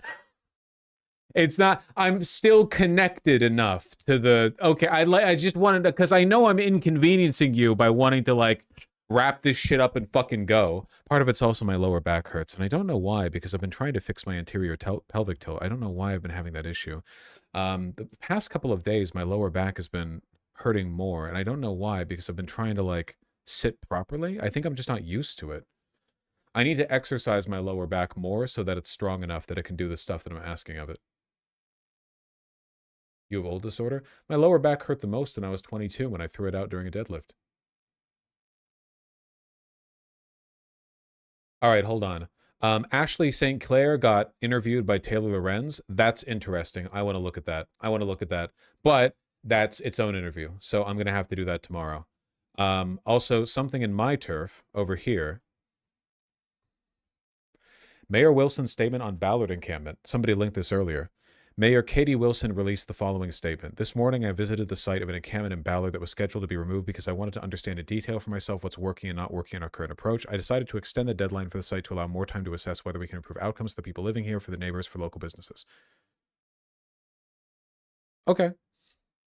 Meaningful progress on homelessness means finding solutions to bring more people inside instead of moving them from place to place. That's why my admin will soon be announcing concrete steps to expedite the expansion of emergency shelter and will quickly move to new open shelter space. Provide clean, accessible sidewalks, parks, trails. Nice. Okay, that sounds nice.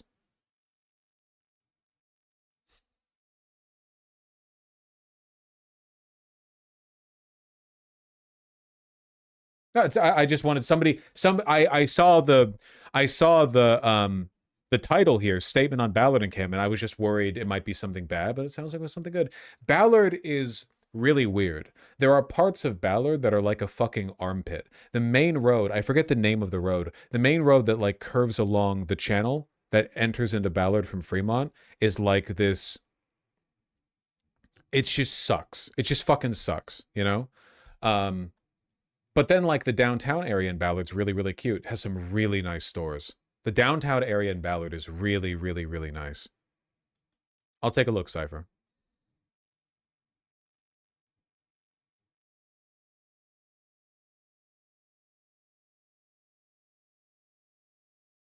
The one with all the wacky rundown buildings. I don't know exactly. I've only been in Ballard like a dozen times in total.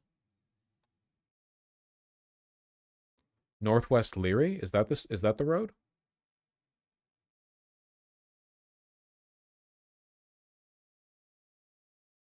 Or Shillshole Avenue? What the fuck is that name? Shillshole Avenue?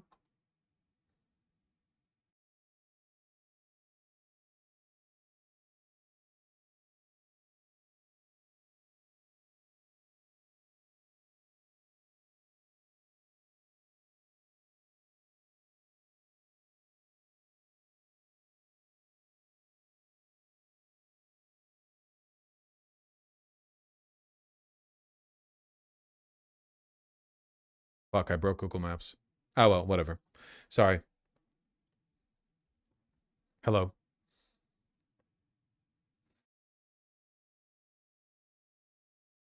Definitely not Leary. Leary kind of nice. I'm wounded. I'm wounded. I'm hurt. I'm wounded. I'm hurt. I'm injured. I'm falling apart. McScoots, thank you for the very kind $10. Vosh push-up timeline. Day 1, I can do about 6 push-ups. Day 69, I can do about 30. Day 365 of Seize the Means of push-ups. Comrade, I'm God. We'll see if I can. If I could get to a solid like 20 or 30 good form push-ups, that would be to me like a pretty solid improvement fitness-wise from where I started at. I'd be pretty happy with that. We'll see.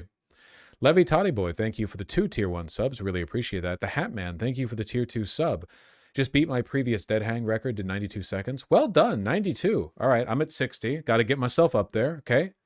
Got to bring it up there. Cynthia Rose, thank you for the $5. My antidepressant doses got doubled. Ever since, it's been so easy to laugh and see the good in the world. Sometimes it really is just a chemical imbalance in your brain, you know? In the long term, ideally, you know, you stabilize a bit and you're able to self-produce those hormones. But in the short term, there's nothing wrong with, you know, getting reminded like what a stable position looks like, you know? That's good. I'm really happy to hear that. Ike Squared, thank you for the tier 2 sub. Finally took the fashion advice seriously and bought a nice pair of leather shoes. Around $120. I don't know how I went so long wearing ratty sneakers, never going back. Nice. I'm really happy to hear that. I hope they look drippy as hell. One thing I recommend people do more often, because a lot of people don't, is just please do not wear running shoes as your daily wear. You should wear running shoes to run. Seriously, like you will fuck up your feet if you're just standing around on shoes that have a big cushy foam sole. The point of those big cushy foam soles is that you bounce when you run. They're meant to cushion the impact of running, but standing around in them is not comfortable. There's a reason why gym shoes, like people who take athletics seriously, they wear like pretty flat-soled shoes to the gym, you know, like canvas shoes, Converse or whatever else.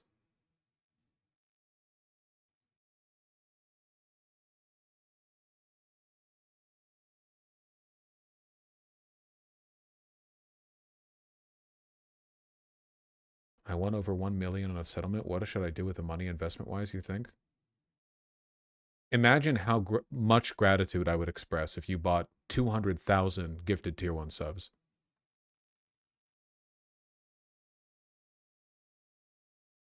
AK 4'7". Thank you for the very kind $50. Really appreciate that.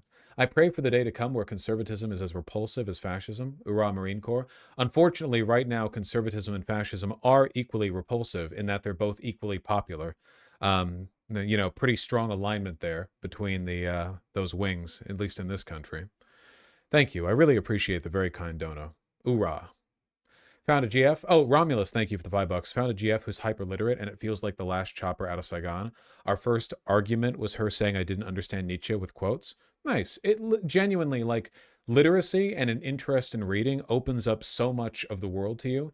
There's so much that it is not easy to write books, but it takes the least capital investment of almost any piece of media, you know? Like, in order to write, you just need to be able to write. And because so much literature has been produced by people from so many different walks of life, there are so many experiences that you can only get in literature. Like, in order for something to be made into a movie or a TV show, there are expectations and requirements, you know? Something, you know, pertaining to accessibility or what the audience might expect, or you need like a guaranteed return on your investment. But with books, the bar is all the way up here, you know, in terms of quality, what you might experience, but the barrier to entry is way down here. So you get a really, really, really big variety in what you can experience. It's good. Very valuable. I want to read more myself. Right now, I'm really committed to getting locked in on this this fitness business, because I really feel like my life would open up a lot more if I didn't have persistent lower back pain. You know, I feel like that would do wonders for me. Exactly right. Thank you for the $2 donos. Tommy Puckett, thank you for the $10 dono. Really appreciate that. Dems tried to pass a Republican border bill. Trump blocked it. Breaking Points keeps bringing it up. It's driving me nuts. Yeah, I think that was really shitty for the Democrats to do, to basically indicate to their political base that they have no principles and will capitulate very freely. I don't know, man. All life is suffering is what I'm saying, basically. Adlet Astria, thank you for the $5. Off topic, Chumbawamba's The Day the Nazi Died is suddenly getting a lot of views. I'm afraid I don't know what that is. Is it based? I mean, it's about the day the Nazi died, right? Rob Kelly, thank you for the $10. Wow, JD Vance has aged a lot in 1 year serving as VP. Yep. No matter how evil you are, there's no getting around the fact that being the president, the vice president, whatever else, is super, super stressful, right? Like, there's no, like, even if you're taking it as easy as you can, you're like a corrupt mob boss like Donald Trump, it doesn't change the fact that you're being subjected to a lot of pressure. Agent Pong, thank you for the $2 and $5 Canadian donos. Watch YouTuber Danish News in English on this. Estee Lauder Air is behind this, so says YouTuber Danish News in English. YouTuber Colt College found out oligarchs want it for future climate change refugee. Yes, I believe I've heard that too. Like Peter Thiel wants to build... There are a number of like billionaire investors like Peter Thiel or Bill Gates who want to build a freedom city on Greenland that would basically be a anarcho-capitalist dystopia. The Grimm's Prodigy, thank you for the $2. Thanks for helping me be more left-leaning and aware. I really appreciate that. Thank you. It's very much my pleasure. Absolutely. Still Alive and Jafarer1, thank you for the $5 both. I feel like I'm super cool now because I look stuff up all the time while reading. Dude, it biggins your brain so much.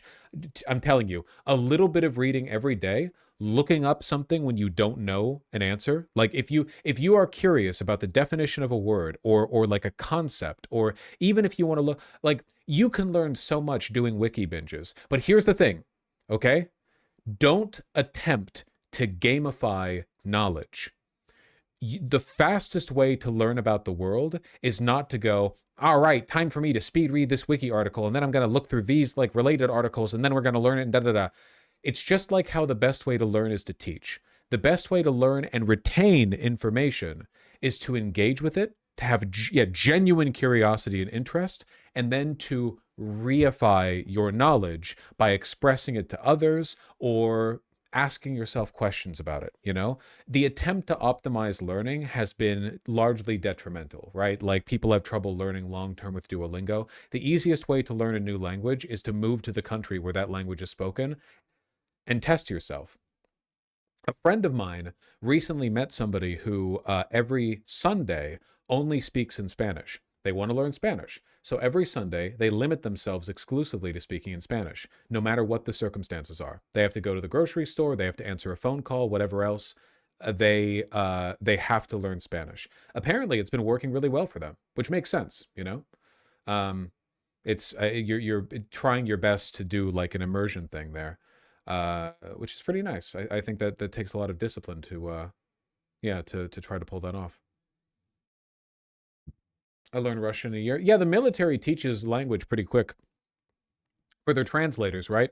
You can get to near fluency in like 8 months.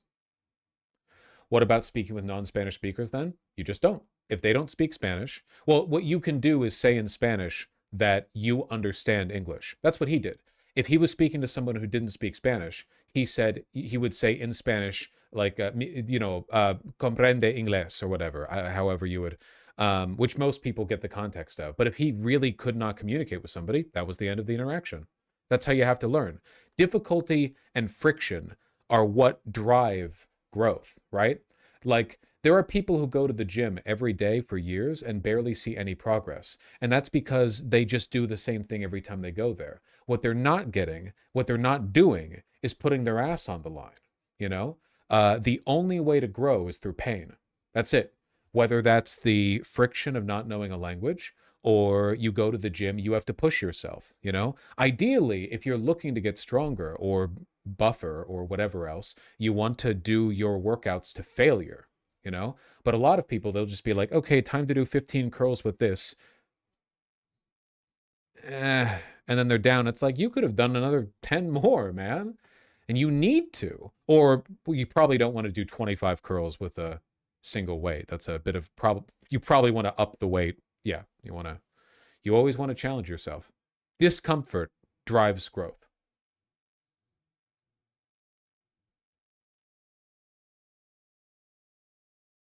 Not failure, really. You just need to push yourself. Okay, maybe not to failure, okay? You can go to like failure -1. I think that's fair. It's unreasonable to expect that you're going to go to failure on every set, or like, yeah, like with every exercise or whatever. If you can go to like, yeah, basically to failure or close to it, and then you can do your progressive overload or whatever, or like drop sets. I like drop sets a lot, right?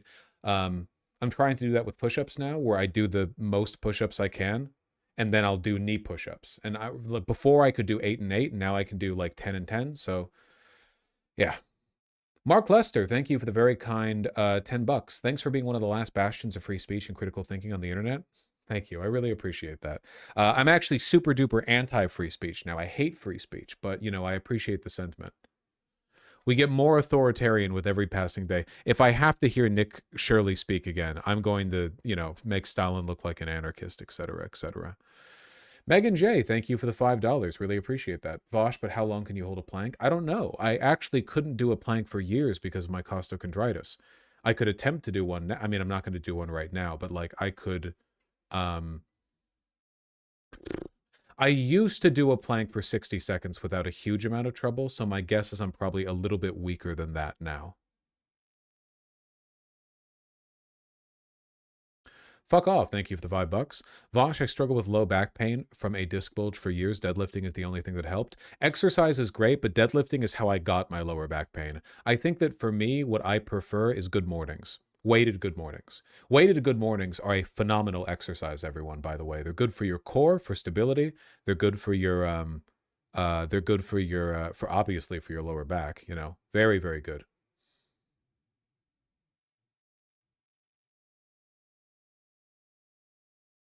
How do you weigh a good morning? Well, if you have a bar, you put it behind your neck like a squat bar. But for me, I just have dumbbells, so I just do this, which isn't ideal, but it's okay. It's fine.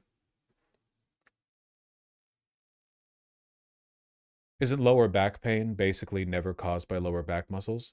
It's pretty complicated. It's pretty complicated. I don't want to, I can't like diagnose everyone. It could be caused by a number of things. Yeah, it can be caused by a weak core. It can be caused by tight hamstrings. You need to do some cardio? Fuck you. Fuck you. Can you demonstrate one for us, plebs? Yeah, sure. This is a good morning. Yeah. Okay. You stand, yes, and then I'm putting the weight right here, and then you just do like that. Like good morning. Hello.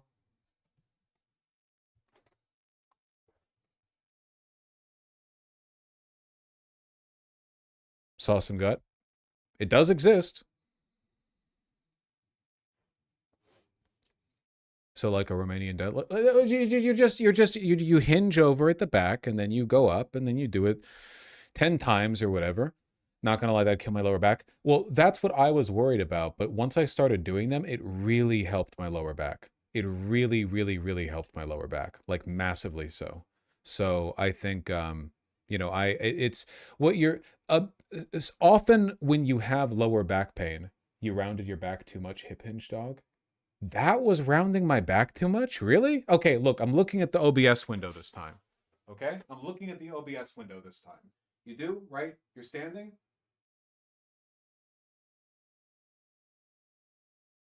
There's no way. I'm rounding my back?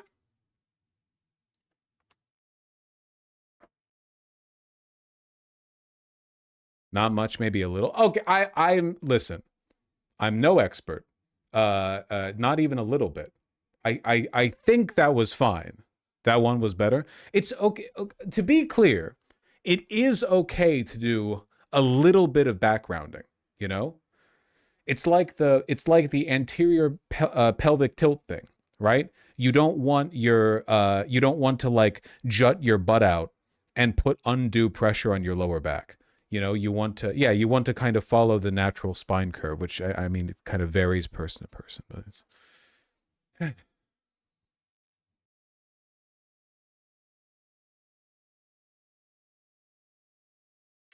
Vosh is correct on this. Core, glutes, and hamstrings are often the core cause of lower back pain. Yeah, it's like, I'm trying to think how to put this, okay? Your lower back, by default, is crazy strong, right? The collection of muscles right there around, like your fucking stabilizers and stuff all back there, super, super tough, okay? But even the toughest muscles feel bad if they're put in an awkward position and strain is placed on them in like a suboptimal like a level of stretch, right? So if your hips are really, really tight, what that often means is that the connectors to the base of your lower back muscles are getting pulled down a bit, right? Like your hamstrings are tight. Like I'm holding legs. I'm holding the back of the legs, right? Okay? Your hamstrings are tight, so they're pulling in. They make, you know, they're pulling in like this. And because they're pulling in, they connect up and your lower back muscles are getting pulled down a little bit. And the fact that they're getting pulled down a little bit makes you want to jut your hips back, like rotate them back a little bit, you know, like this, because they're getting like pulled in, you know? And what that does is it means that now there's strain being pressed in the lower back that's unnatural. Like, it's not that your muscles aren't strong enough to handle it, it's that they're being put in an awkward position. Does that make sense? Like, even really, really strong muscles can feel weird if they're being placed in a strained position at a weird angle. So the benefit of you know, like if generally speaking, if you want to help your lower back, you want some lower back exercises, but what you really want to do is focus on loosening up your hamstrings, you know? That's the big stuff right there. Are you hypermobile? No, I'm not hypermobile at all. Yeah, you wanna work on loosening up your hamstrings, doing some prep for a front split, stuff like that. Touch them toes. Touch them toes. What am I talking about? Have you tried doing some 90-90 stretches? Yeah, I'm pretty good at them too. You might actually be your squats unusual. My squats unusual? What are you... How to know if I'm hyper... I don't... Check if your joints bend unusually. I don't think they do. Do you mean my squats unusual and that I'm goated with the sauce? Because I can fucking... I can sit like I can do the squat normally. My 90-90 is pretty good, actually. Can I show that? Is that visible? I always call it's like the half swastika squat, you know, because of your legs. They're doing like one half of it or whatever. I'm good as hell at that. Look, I can do that shit easy peasy. That's super good for you. That's a great stretch. Yeah, then you try to like lift your back leg up. You try to like lift it up. Can you do a bridge though? Yeah, but not from a standing position. Also, if I did a bridge in this sweatshirt, you would see my tummy.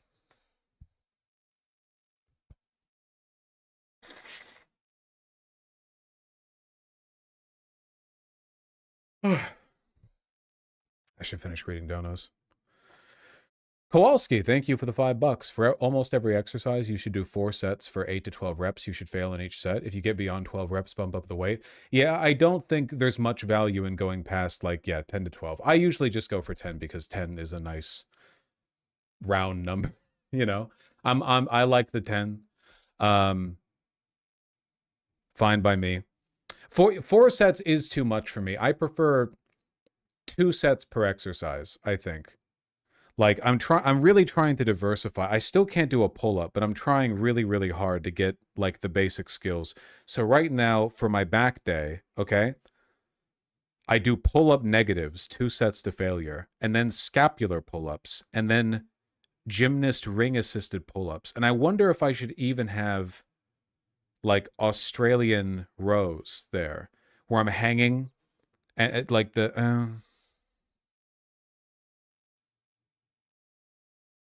I don't know if I also need rows in there. Maybe I should replace the scapular pull-ups. I don't need scapular pull-ups if I'm already doing pull-up negatives and gymnast ring pull-ups.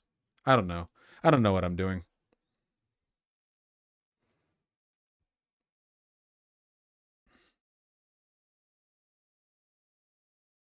Oh yeah, I would never go beyond 12, Kowalski.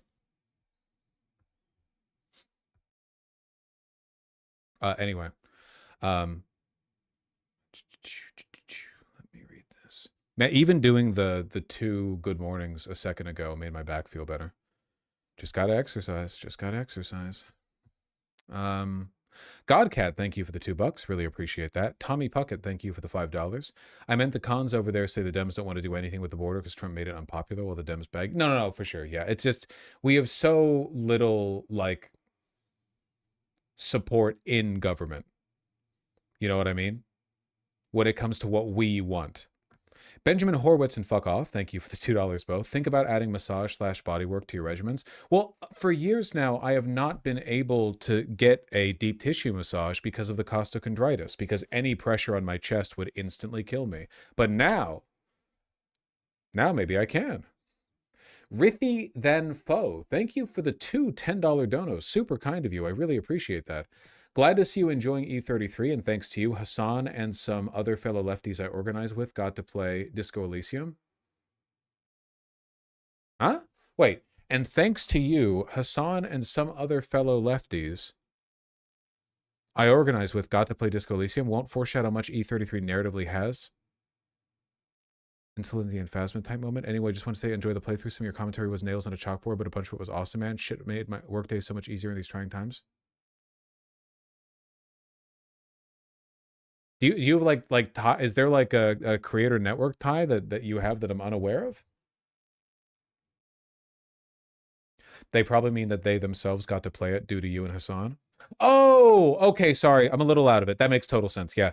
Brilliant fucking game. Listen, okay, when I'm done with E33, I'm going to go back. I'm not going to play the whole game again, but I am going to like reflect on what I've said. I'm really sorry, but I don't think anything is going to change my mind on the fact that there were some character writing decisions that were just insufferable in the first act, like not like people not pressing verso more, or like all the conversations interpersonally being really stiff and stilted. I think a lot of them were just poorly written. However, right, like, you know, we can build off of that, you know.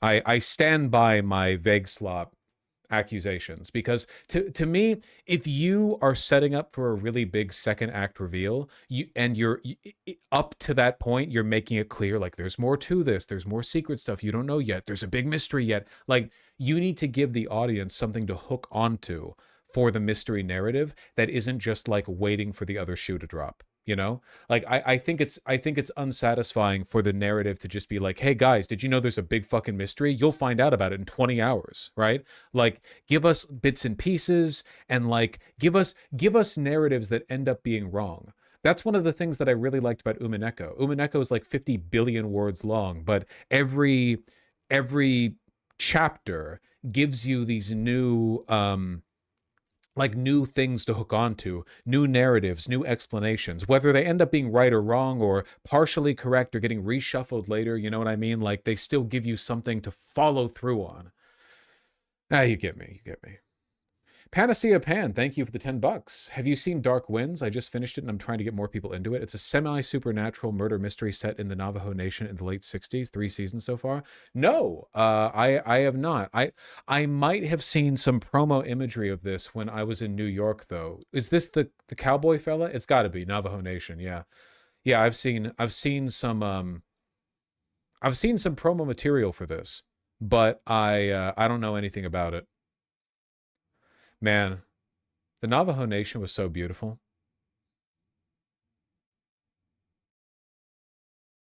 I mean, it was like a lot of dirt and rocks and stuff, but it was really pretty dirt and rocks. Could be worth watching. Victorious Gardenosaurus, thank you for the $10. I wasn't aware of how fucking base Chumbawamba is. I still don't know who that is, but I'm very happy to hear that, there's been a positive arc in that direction. Thank you. Dan Carr, thank you for the $5. Yo, dog, I watch you every day while working my office job. You always make me laugh with your commentary. I feel sorry for my cubicle neighbors. Hey, you should feel sorry for my neighbors. My neighbors. Sometimes I forget to close the neighboring windows in the adjacent rooms before getting at it, and I worry. I worry a little bit. Only thing louder than the laughter is what I had to say to elicit it, I suppose. That might not be true. You could be a loud laugher. Asian Turtle, thank you for the $5. Really appreciate that. I love your activism and admire what you do. Appreciate that. I tend to call myself more of an advocate than an activist because I understand there are folks who will just get out there. You know what's a great example? Will Stancil. Will Stancil, for whom it do be like that, Mr. Stancil. If you Google Will Stancil, the first thing that comes up is the Will Stancil Show. Oh no. Will Stancil has been going absolutely sicko mode lately.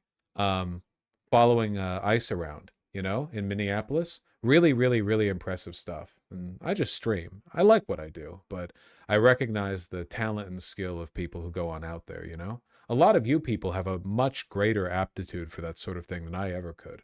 It's very much a collaborative effort. Nobody wrenches this country from the hands of fascists on their own. But Will Stancil's so smarmy? Yeah, but you learn to appreciate it, Three Fat Samurai, thank you for the $5.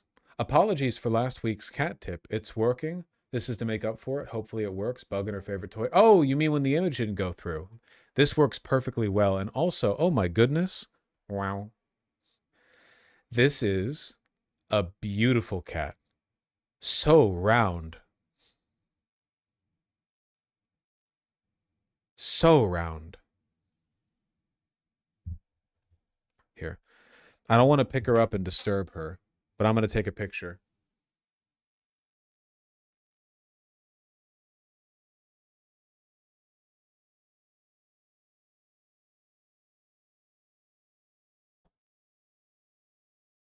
Here. On top of my PC tower. Sleeping. Her belly must be so warm.